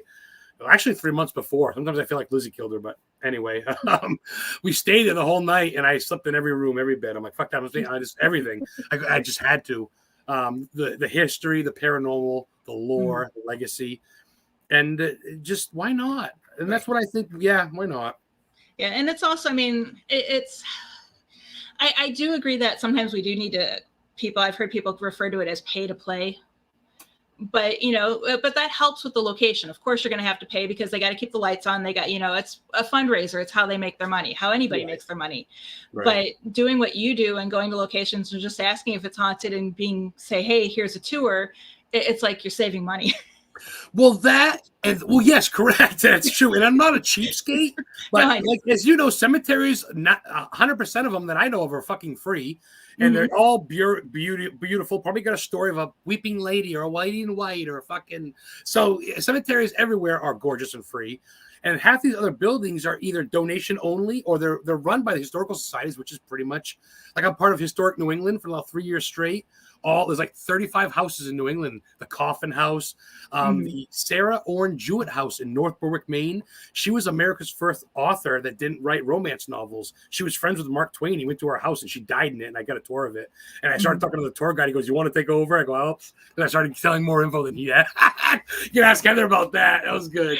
But she scribbled her name in the window where she died, and that's in Maine. She's got lavenders and lilacs outside her house that she planted. She's buried down the street in an above-ground crypt, and she's got lavenders above her above-ground crypt that she had planted in her will and everything. Sarah Orne, O-R-N-E, Sarah Orne Jewett, J-E-W-I-T-T. And that's part of Historic New England, and that's part of their money, too. And I don't mind doing it. And if I go for free, especially, and they're cool to me, I'm like, I'll fucking go back and spend money. Damn right. But I went to a place, Captain Lord Mansion, Kenny Bunkport, the only place in the world named Kenny Bunkport. That's just a known fact for that town. George Bush has got a house there, actually, or he did, his wife, President Bush. Captain Lord Mansion's a beautiful, huge mansion, big lookout tower. Me and Heather wanted to spend the night, and the girls called the cops on us because I was probably smelled like weed. I had my Jason Voorhees thing. You know, they probably didn't think I had money. Big beard. Cops come. They go, "You all set?" I go, "Yeah, I'm just walking around." You go, "You don't have a reservation?" I go, "Okay, I remember that." And they kind of shoot us out. So me and Heather said, "We're going to Lizzie Borden." That's what we say to Lizzie Borden instead, which is great. But so I don't want to name drop Captain Lord because that's a great place too, and I'd love to go. But if you go free and they're cool to you, then you know they're real cool if you spend money. You know what I'm saying? Right. Yep, so exactly. I don't mind promoting places, jails that need it. I just don't want to go if someone's spending $80 to go and have pizza with them and take selfies. And you know what I mean? There's some people out there that go, and I'm not going to name drop them so close because I'm friends with some of them even, but they go, "Come investigate with me, $95." And I'm like, I looked up the rates. It's $65, so it's $30 extra just for you. Just right. So I'm good. Exactly. That's my point. That's my difference. And it's funny, and I can't really talk too much on that one because I am going to be doing events like that later this year. Oh, I called you out. Well, yes, but see, the thing is too, you don't mow lawns for free, Heather. You know, if I'm going to do an event too, I'm going to make a little bit of bucks too. Yeah. It's just when they had that fucking pose where I'm like, I don't want to give this guy money. You can just tell they're greedy. They're just like, and you're not like that, dude. You're very much like, hey, there's Heather. You can see you at a party and come up and you wouldn't be like, oh, did you read my book yet? Like, you wouldn't be like that. I had someone tell me, I called them up and I asked them a question about a book they had previously wrote out in Nevada. And the person point blank told me, buy my book to get the information. I was like, oh my God, really? In there. That's funny. Heather puts us, we were like free. So true. That's funny. I messaged someone about the bunghole, the bunghole liquor store. Bungholes were the bottom of the beer kegs. Back then, the wooden kegs was called the bunghole, not Beavis and Butthead stuff, but it is funny. Yep. But it's an old funeral home in Salem, and they actually turned it into a prohibition-style bar, and then it turned into a regular bar. And I asked this dude who knows all about Salem about what year it was built. I couldn't find it. And he told me that's in my book. And I fucking said, defriend. And he sent me a friend request now twice in the past 2 years. And I'm like, I'm good. And he's a big time dude. Most of my friends are like, oh, he's awesome. I'm like, nah, I'm good. And I don't really tell him why, because I don't want to flag bag laundry. I just know who's cool in my life and who's not. And that's for me to decide. So, but I agree. Yeah, I agree. That's rough. That's rough for someone to say that's rough. Because it's like, dude, I'm sharing shit for free every day. Like, but some people just, that's what's different, Heather. You're very open with that stuff. You know that. You're near the same. That's why I'm here. Exactly. And even though I'm writing books, I still tell people my experiences and the information that I get if they ask. You know, I don't hide it. I'm not writing a book for free. Tomorrow I'm doing a presentation on haunted Southern Nevada ghost towns, and I go chapter by chapter, through my book. And there's no requirement to, it's tomorrow at Ghost Education 101 at 9 p.m. on Facebook. So 9 p.m. Eastern or your time? Well, Eastern. Yes. Well, you're Eastern too. You're Florida. Yeah, that's Florida. Right. You're not out there anymore. Yeah. Please send me a reminder. I don't know what I'm doing tomorrow. What the fuck is tomorrow? Wednesday?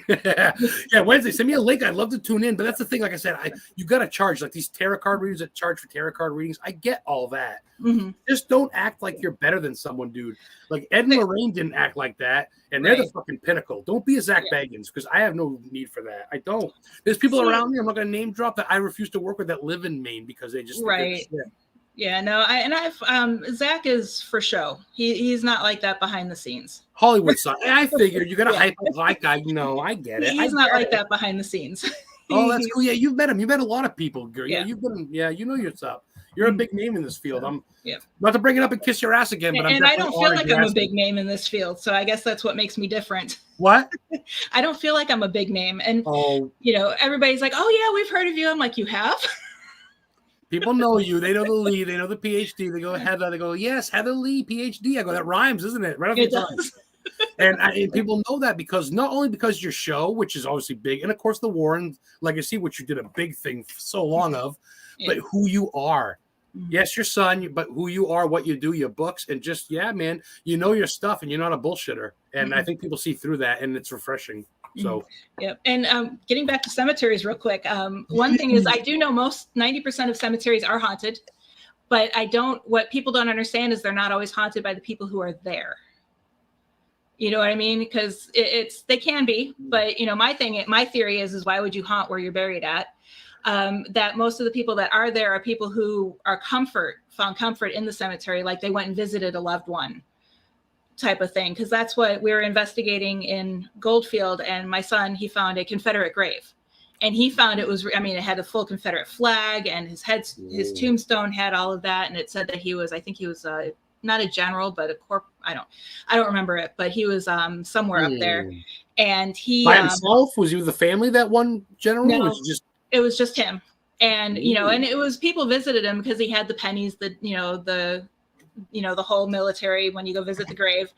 And my son started doing an EVP session with it, and he kept getting a female because he was thinking he could reach out to the guy. His last name was Marmaduke, and he thought he could reach out to him, and he wasn't getting any connection. But there was a female that was constantly, and our theory was it was the female that went to visit his grave, and that's where she found comfort. So that was really interesting. And we have this cutest little, I mean, I don't want to say it's cute, but for me it's cute, and you might find it cute too. But we have an elementary school, and then right next to it is like a little forested area, and there's a little grave cemetery, but it has less than 100 people there. It's just really small. Like a family plot maybe, or something, an old school family plot. But there were a whole bunch of different names, and you can see there was an area that was fenced in, so that was like the family. And they're all from like the late 1800s, early 1900s. And I want to go back and do more research on it because we just went there real quick. I needed some demo photos for my agent. And so I was like, well, you know, I'm just going to go to this. They had a really beautiful tree that we took photos under. And I pulled out my dowsing rods to, you know, stage the photos. I hate staging stuff, but we needed photos quick. It's professional. It's what you do. I get you. Right. And so, you know, my son's taking the photos while my husband's taking the video. And just something told me, I was like, you know, hey, you know, because I wasn't going to do any investigating, but I'm like, if you're here, cross the rods. And the rods slowly started crossing. And I'm like, dowsing rods. Oh, dowsing rods. Yes, that's on. And I was like so excited. And that's the photo I have on my Facebook page where I have the dowsing rods and I'm looking and I'm smiling from ear to ear. That was right after they started. Yeah, that's right after they started moving. I was like, yeah. Oh, wow. That's a feeling. So you're kind of open to all that shit too. I mean, I'm not just saying I go alone. I'll try shit. Instruments, but I love the old school techniques.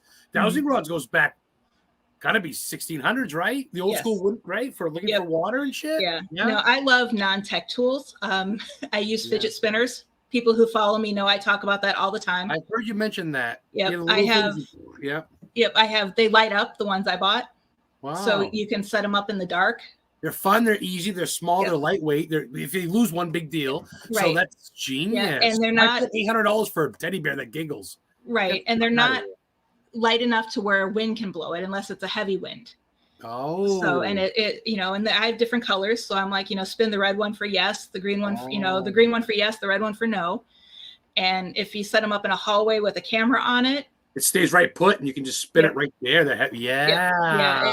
I've gotten so many interesting things with that. I'm gonna try that now. That works for you. I'm gonna go fucking buy some goddamn fidget spinners today. Yeah. But it's funny because how I got interested in it, or actually, we have 3 minutes before a commercial break, so I'll tell the story real quick. I was hosting an event just before we left Vegas, and it was at the museum I used to volunteer at, and one of the girls came out and she was like, you know, hey, check this out. And she pulled a fidget spinner out of her thing. She's like, I do this at home all the time because she lived in a home that was, I think she said it was either behind or catty corner to Zach Bagan's museum. Ooh, and her house is really haunted. Yeah. So she was like, you know, she knew her house was haunted. And so she, and she's like, I have these all throughout my home and they'll spin them when I ask them to. And we found a flat rock because we were outside. We made sure it was, you know, protected from wind. She, you know, demonstrated here, you know, if you're here, you know, do this to the fidget spinner and you'll see it spins. So then she stopped it. We all stepped back and started communicating. And all of a sudden the fidget spinner started spinning. Oh. And ever since then, I'm like, oh, I just found a new toy. And dude, for anybody that's had one, especially a new one, you really, you gotta kind of flick your finger. It's not like it's like, you can't blow it like a pinwheel. It's like a metal. Yeah. Yeah. That's wild. Yeah. And ever since then, I've been using them and I love them. It's a little cheap trick of the trade. It's cute. It's cheap. It's effective. I found, what was it? I found 6 of them for $6.99, but mine light up. So they're not just because the regular ones I think you can get for like $1 or less. Yeah, but ones that light up, that's a little bit more. That's high techy right there. That's neat though. Yeah, so, that's wow. That's I like that. I mean, you want to find. I don't want to put it on a slant anyway. You don't want to make it. You want to put it on a flat, even ground, obviously, to an extent, or maybe the top of a tombstone that's flat, not curved, something. But I can work with that. That's kind of neat. And you put it right in your pocket. No one knows nothing. No one's gonna. What is that? There's a fidget spinner. No one's gonna. Oh, you know. Yep. Yeah. Cool. Easy to use and very, very effective. So I always think like, yes, you go, Ghost Hunter, go. It's like people who use the cat balls. I use fidget spinners. Yeah, but I don't want to spend $300. That's the difference. Right. Exactly. Call me crazy. Call me. You still have time to stick around with us till noon? I ain't doing shit. You know that. As long as my Wi-Fi sticks in, I got my phone on go in case. I'm surprised it's lasted shit. Okay. I'll be right here. No problem. We're going to take a quick commercial break and we'll be right back.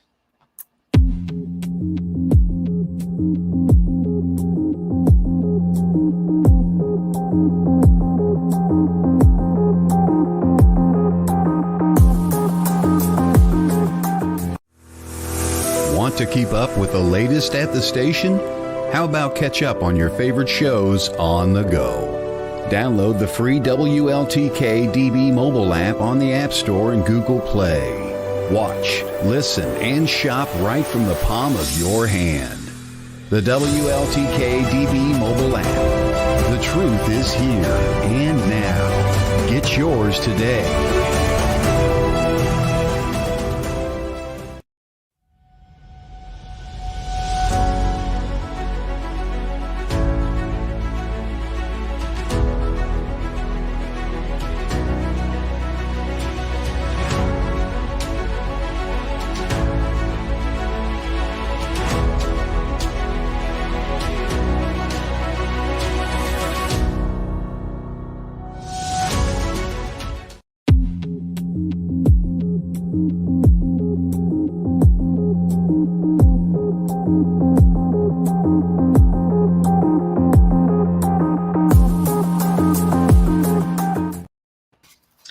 Hey everyone, how are you doing? We are back and Adam's playing with his toys. Freddy Krueger glove. I got one of my metal blades missing. I got to weld it back on. I do love your display behind you. I can't wait to get, right now I'm at my kitchen table. I can't wait to get an office so I can actually have all my stuff out. Check it out. Well, like I said, I was homeless for a year, almost about 2 years until mom died. I kind of lost my shit. And I lived in an RV with no power, shit in the woods and squatted the whole nine. Not to get personal. But I got a little bit of money. Sold mom's house. Well, my sisters kind of sell it and bought me out anyway. Long story short, I ran into a little bit of money that was kind of owed to me, so to speak. And I said, you know what? Before I buy anything, I'm buying a fucking place to live. It's got a toilet that flushes and hot water and heat. So I got this place up in Maine, and I bought it and own it. It's on someone's land. I only pay $255 a month lot rent, and I own the place. And it's heated and furnished. And I got a little collection of stuff, autographs of people I met: Pinhead, Mike Myers, Gage from Pet Cemetery, Jason, Texas Chainsaw Voorhees, all that shit. I got my little podcast, got my Ghostbusters Pat Pack and Chucky. So I got my kids' toys. I may sell it one day, but for now, man, I'm kind of feeling like big, like Tom Hanks, you know. All I need is a trampoline and I'm good, you know. Yeah.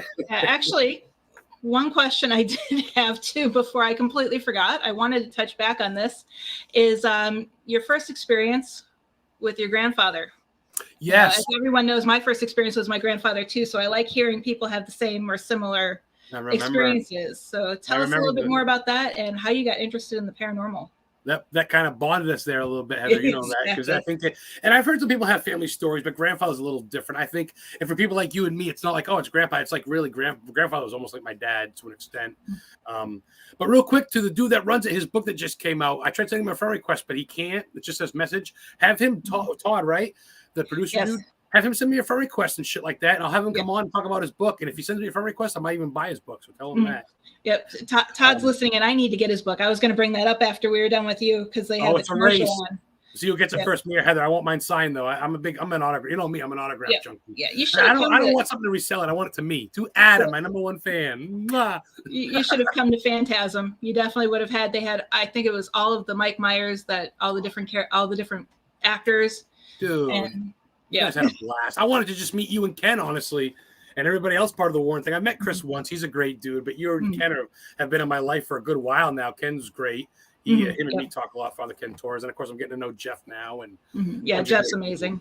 Amazing. But yeah, so Todd Bates sent you a friend request. Da-da-da-da-da-da. A second ago, just get me an update. Thank you, Todd. Appreciate you, brother. Enjoy, and I'll follow you and shit like that and share your stuff. Like I said, man, I was growing up in Lisbon. We moved there when I was 6. And it's funny, actually, real quick, I went back to where I grew up in Auburn, New Auburn, Maine. And it's an old ship captain's house. It's right on the Androscoggin River, and it's a 3-story mansion. And I looked, and it's built in like 1890. I did a bunch of research on it, which was neat because I grew up on the top. And it was kind of neat to go back and reminisce my childhood and feel like wow, I was born into history, man. I could have grew up in a haunted mansion for all I know. The old wooden banister. I'm walking around the hallways like a Chinese tourist taking pictures. Everybody's like, what is he doing?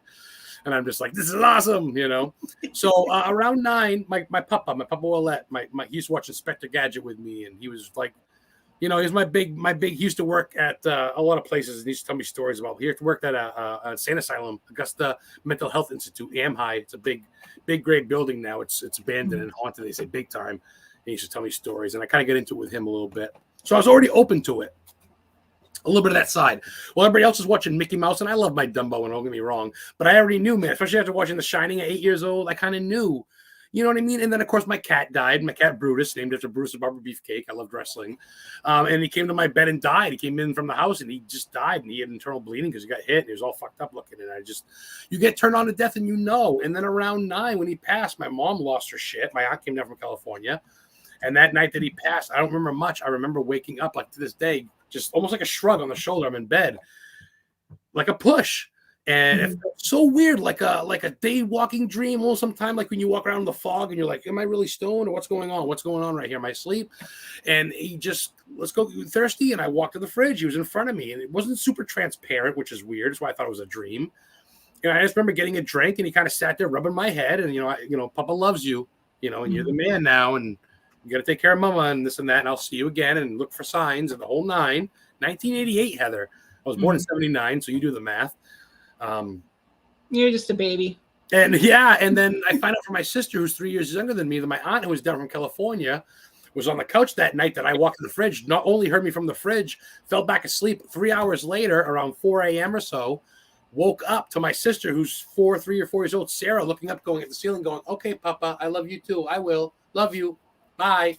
She goes, and I looked up Patty, my mom searched up Patty, and there's nothing there. And she's talking to Papa. She's talking to Dad, her father, my grandfather. And I heard that story, and I said, holy fuck. I said, you guys know he went me to the fridge, right? And we all cried and hugged, and no one really knew. And to this day, I go see his grave. I'm going to cry. Shit. I get emotional, I lost my mom right after Lorraine Warren died. I waited for her at her house. I got the call that she passed at the hospital.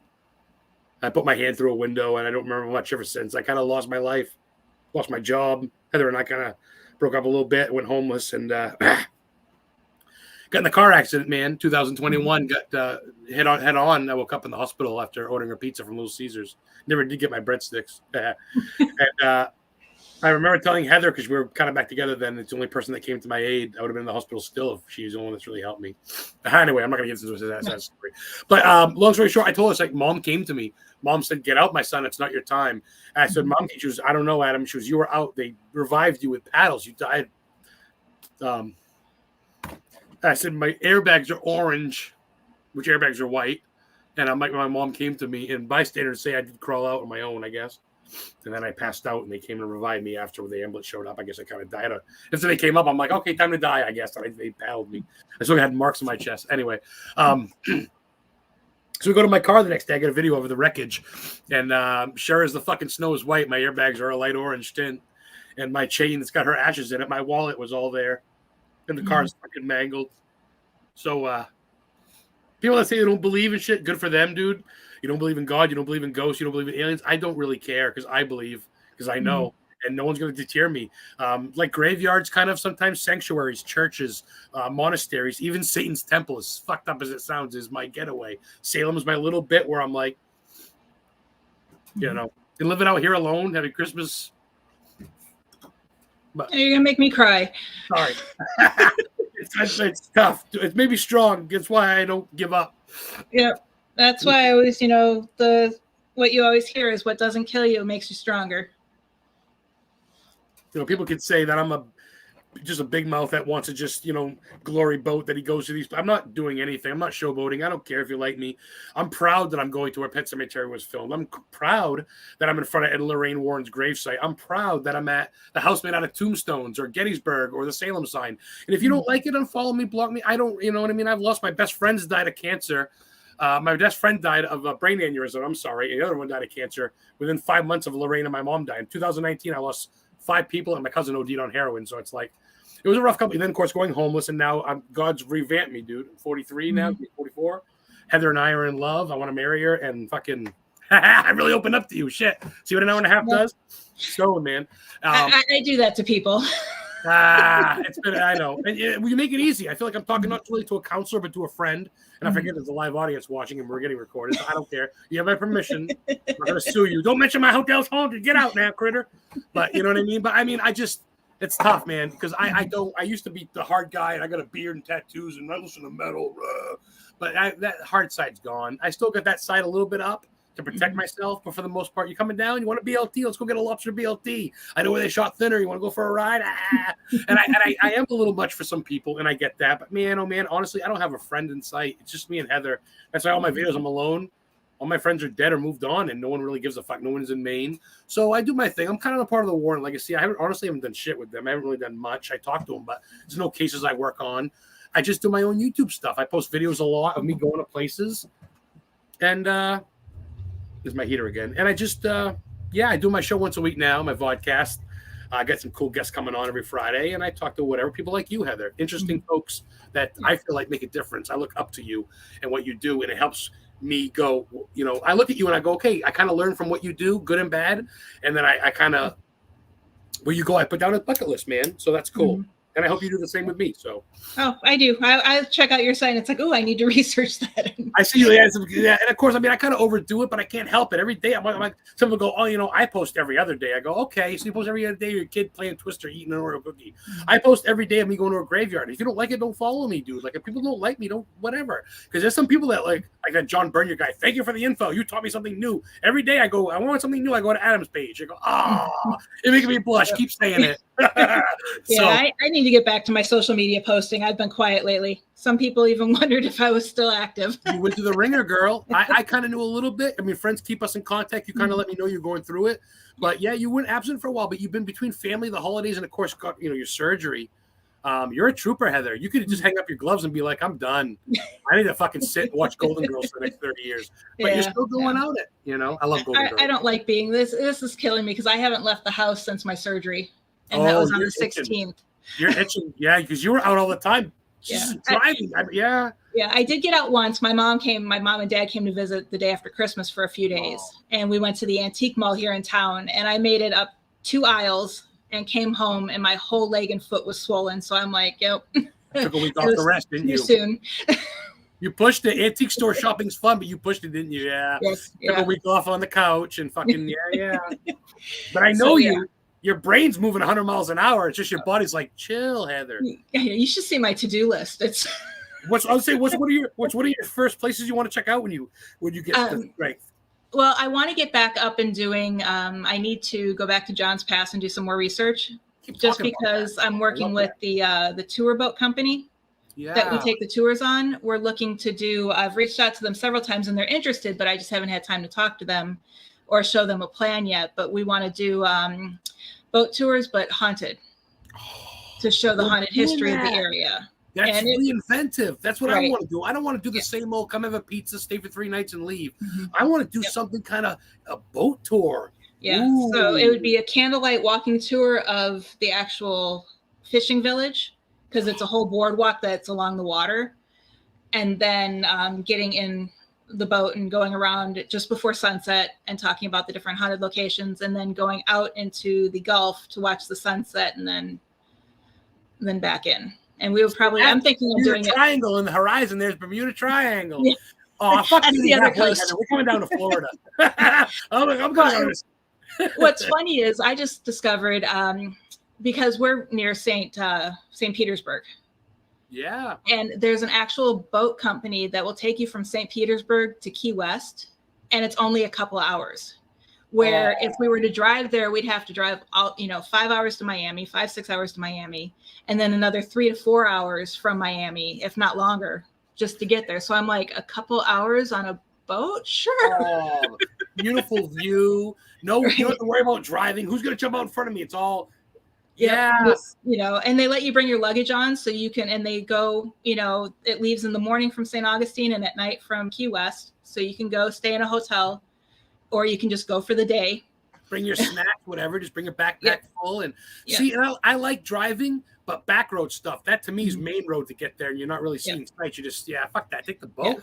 All highways and Take the boat, girl. Yeah, that's killer. Oh, I want pictures. Yeah. You better do that. That's good. We're hoping to. That's on my list. And then I need to get back to St. Augustine. I don't know, my co-host from Ghost Education 101, Philip Wyatt, he was supposed to be in St. Augustine before the hurricane hit, but he had to cancel it. Ooh. So, we were going to actually do a live from St. Augustine together, but he's been there several times and I want to get back there. So much with tropical weather. I feel so bad for Augustine. Palm, all that stuff gets hit. So Robert's he's in it's like an army base, right? Or some shit like that, like an old fort. It's a former army base. It's old Monticello Museum. It's the town's museum. He's in a big black case in his notes of people that took pictures of those. Oh, yeah, I know those. I've got the movies, Robert the Doll, the German doll maker. There's a couple of movies. Now, the house that he was in still there. It's like a bed and breakfast, I think, the pink house or something. That's curated by Robert Sloan. What are the odds? Another Robert. Yeah, that's something Sloan? David Sloan, maybe? It sounds familiar. I follow him on Facebook, and he's written several Robert the Doll books as well. That was before Annabelle. People love Annabelle. You know Annabelle, you should know Robert the Doll. And I'm not trying to compare, but Robert's older or just as old, if not just as glorious. He just doesn't have really big movies. He's got movies, and that's not blockbusters, but I get it. They don't get the backing. I get it. So, but all that's well and good, man. But seriously, this is fun. This is killer. I can go for another hour. I know we can't, but I know. And there's a show on after mine, so we have about 15 minutes left. Oh, that's cool. I'm trying to think. What else? Well, real quick for anybody that wants to know, I guess, Historically Haunted Vodcast. I haven't got a trademark yet. I probably should. But that's on every Friday at 7 p.m. Eastern for now through StreamYard, like what Heather's doing. Adam, the Historian Ghost Hunter, that's my YouTube channel. And that's pretty much it. I mean, I have other things, but not really. They all got enough likes. They don't really need me promoting them. I'm in the Warren Legacy Foundation Paranormal Research, and Historic New England's got a lot of likes. But no one pays me to talk about them, but I'm part of the group, so I get it. Yeah. But I also do run it Historically Haunted Paranormal with Heather, which is honestly just me and her, Heather, PhD. I feel like less is more. And also, too, we can collaborate with other teams without being like, oh, Tommy might get mad that we're jumping ship or whatever. There's less drama with less, and I feel like we have more buoyancy, more openness to right. You know what I mean? Yep. So like you and your husband and your son do it, but at the same time you work with anybody. You're not like right. Yeah. I was part of a team when I first because I've been researching for more than 30 years. That's true. I joined a team when I was in Vegas. A friend of mine ran a team, and nothing against the team. It just didn't follow the same, I don't want to say ethics, because it really wasn't ethics, but just the same research patterns that I did. Like I was talking to Todd before we went live. There was one girl on the team and she was a team lead on investigations, and she openly admitted she never listens to her digital recordings. It's like, why bring the digital recorder if you're not going to listen to it? Are you kidding me? And there was a lot of pettiness, as I was, I don't want to say that I was getting more attention, but I was producing more for the team. I was helping them get events, and the newcomer, I came in like a wrecking ball. I will admit that, but I was trying to help the team do things right, and they weren't. And even because the founder of the team actually moved to Florida. I always joke that I can't get rid of him. He moved a couple months after I did, but his dad lives here in Florida as well. And he goes, no, you're right. The team needed, to change. It needed, it wasn't running right. And I, made him realize it. And I'm still good friends with, the director and his assistant director. We still do things together and we still talk, but the team has fallen apart essentially. And that's why when I started Exploration Paranormal, it was my husband came on board because he didn't want me going alone. My son came on board because he was always interested, but we knew I wanted to keep it to the three of us or maybe bring on a fourth to help. But I liked it small and that it was them because I knew I trained them right. Well, right. It's kind of like your own. Plus, if you have a problem, it's not like they're going to go cry to their buddies. It's your family. You know what I'm saying? It's not going to go, oh, so-and-so's a bitch or whatever. Yeah. No. Did you work with historian? To his mom. You're grounded. Now get to your room and you look at that research. Did you work with a historian guy, some sort of to get like a label, a historian name? I remember him on one of the shows you were on. Wasn't there like a historian guy from Arizona you worked with that came in on one of the cases, or am I dreaming about that? Yeah, no, I did interview Ike Enzi, but he was a Bigfoot explorer. Historian, right? Yeah. That might be the same guy I'm thinking of, because he seemed to have a lot in the cryptozoology field, which we touched on earlier, which I find intriguing. I mean, I feel like that field doesn't get enough love. Everybody's all about the ghosties, which is cool because it is humans. But I mean, is there? I don't know, man. I still look back to the connection on that shit. Like even aliens, that's cool. You think that shit too, huh? There's aliens out in Florida for sure, especially out where it used to be in Nevada. I mean, Area 51's right below you. I forgot. Yeah, it was only 2 to 3 hours away.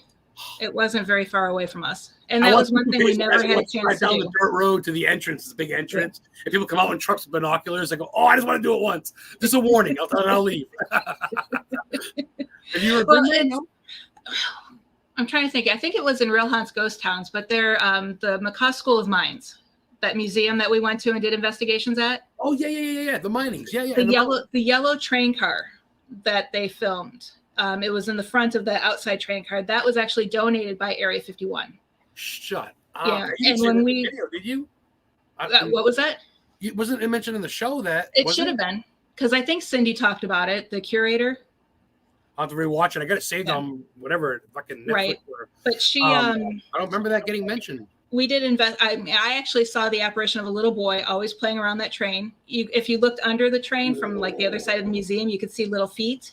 Oh. And when you would take your EMF detector, and if you went around the yellow train, it would like spike the whole way. But the minute you crossed back, there was a white people carrier almost next to it that was attached to it. The minute you crossed from the yellow train to the white car, it flatlined. It was done. He's hanging out in the yellow car. He's hanging out. But just the fact that the train is from Area 51 and the spikes on the EMF detector and all of that stuff, and it was very interesting. It was one of those I didn't want to move because I wanted to do more, because we fell into that location. We were I was already volunteering there and doing stuff because I published a kids newsletter. So I would go, and when they would have their open houses, I would bring crafts and stuff for the kids. So I was already volunteering there. And one day, it was when I was part of the team that I was on, I had said, hey, they do this big Halloween event that lasts all of the month of October, where they open up the mine at night and they have it decorated like a little haunted house. So I said, hey, why don't you let us do random tours, throughout the month, that we bring in kids or, and their families to do a mock investigation to show them what we do.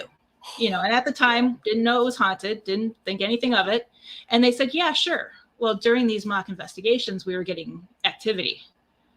And we were getting answers. We were getting EVPs. We were getting, and it was like, okay. So then we started doing investigations there. You're in college, kids. You just graduated. Right. And it was, we held several events there to help, raise money for the museum. And it was a lot of fun. That's cool. I mean, obviously, a couple of bucks in your pocket, at least cover your gas expenses. I get that. But to be humble and to give them a good chunk and to do the right thing, that's what I like, because there's a lot of shysters in any business, I think. Yeah. And I think that's lit up at night. That's like a haunted hayrides of the West Coast. Exactly. And we're actually, when I go back, I'm hoping this might be the summer, not the spring, but we're planning a book tour this spring, because my Vegas book will be out in February. So I'll have 2 books out in that area out. So we're going to, I'm hoping to do a book signing at Tom Devlin's museum in Boulder City. Yep. Colorado. Yeah. Yep. We're going to do an event at the McCaw School of Mines. I'm trying to get an event set up at Madame Tussauds.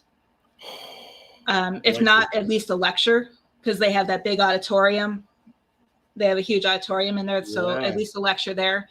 Then we're going to probably go up to Goldfield and do an investigation. We were going to do the hotel. We had that all set up, but the hotel is now up for sale. So we're kind of in limbo as to who's going to be the owner. Oh, so it's like vacant or abandoned or whatever? It's been abandoned forever. Oh, no shit. That's right. You meant that earlier. That's right, too. Yes, you did. Yeah, you did. Yeah, so that's up for sale. So we're waiting for that one. And then the Florence Mine, which is up in Goldfield. I did investigations there, and we filmed a TV pilot up there. So we're going to be doing, so it's almost like a book tour from Boulder City and Nelson. Non-stop.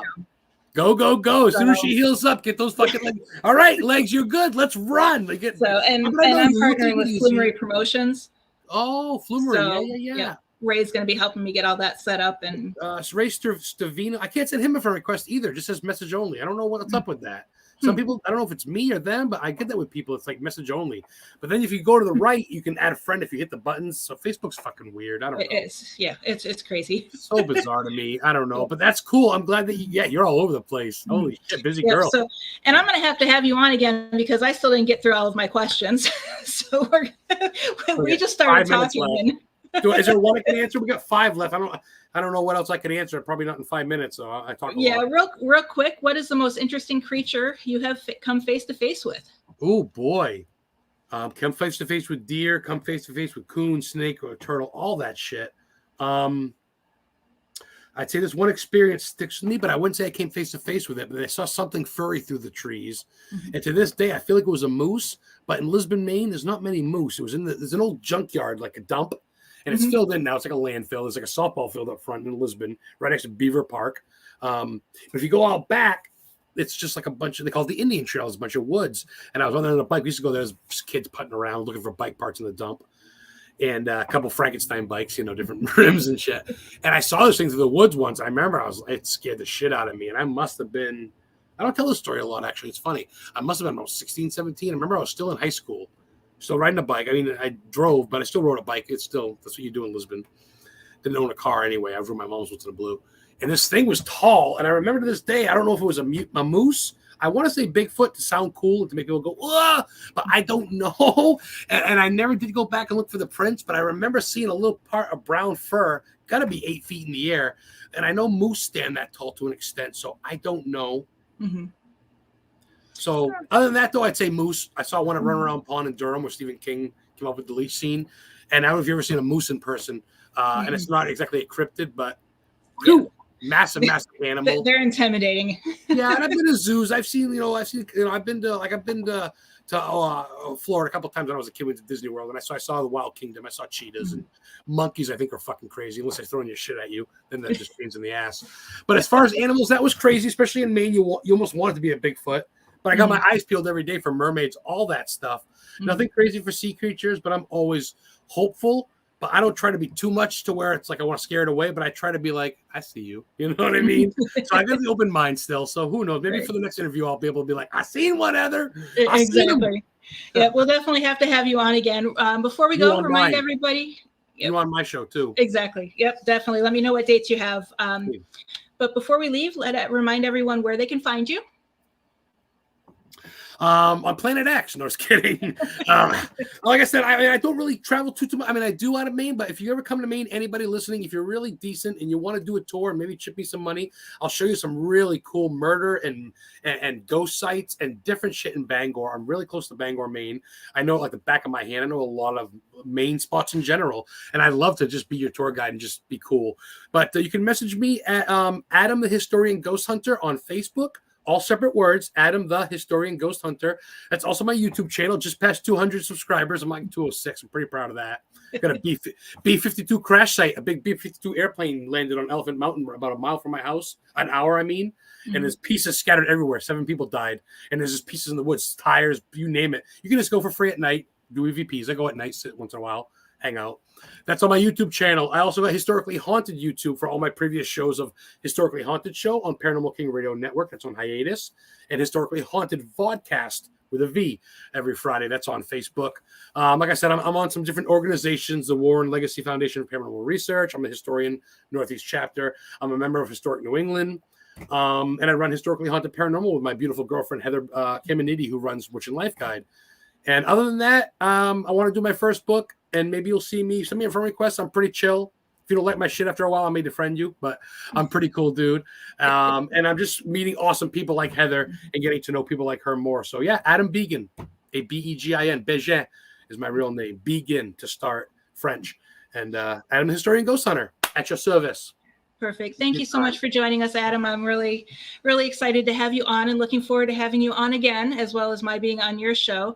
And thank you, everyone, for watching. Make sure to tune in next week Oh, and the book. I will definitely be in contact with you later. But make sure to tune in next week, Tuesday morning, 10 a.m. Eastern, 9 a.m. Central. I will be joined by Mark Cardenas. He is the founder of the Midnight Paranormal Society, and I've been friends with him for several years.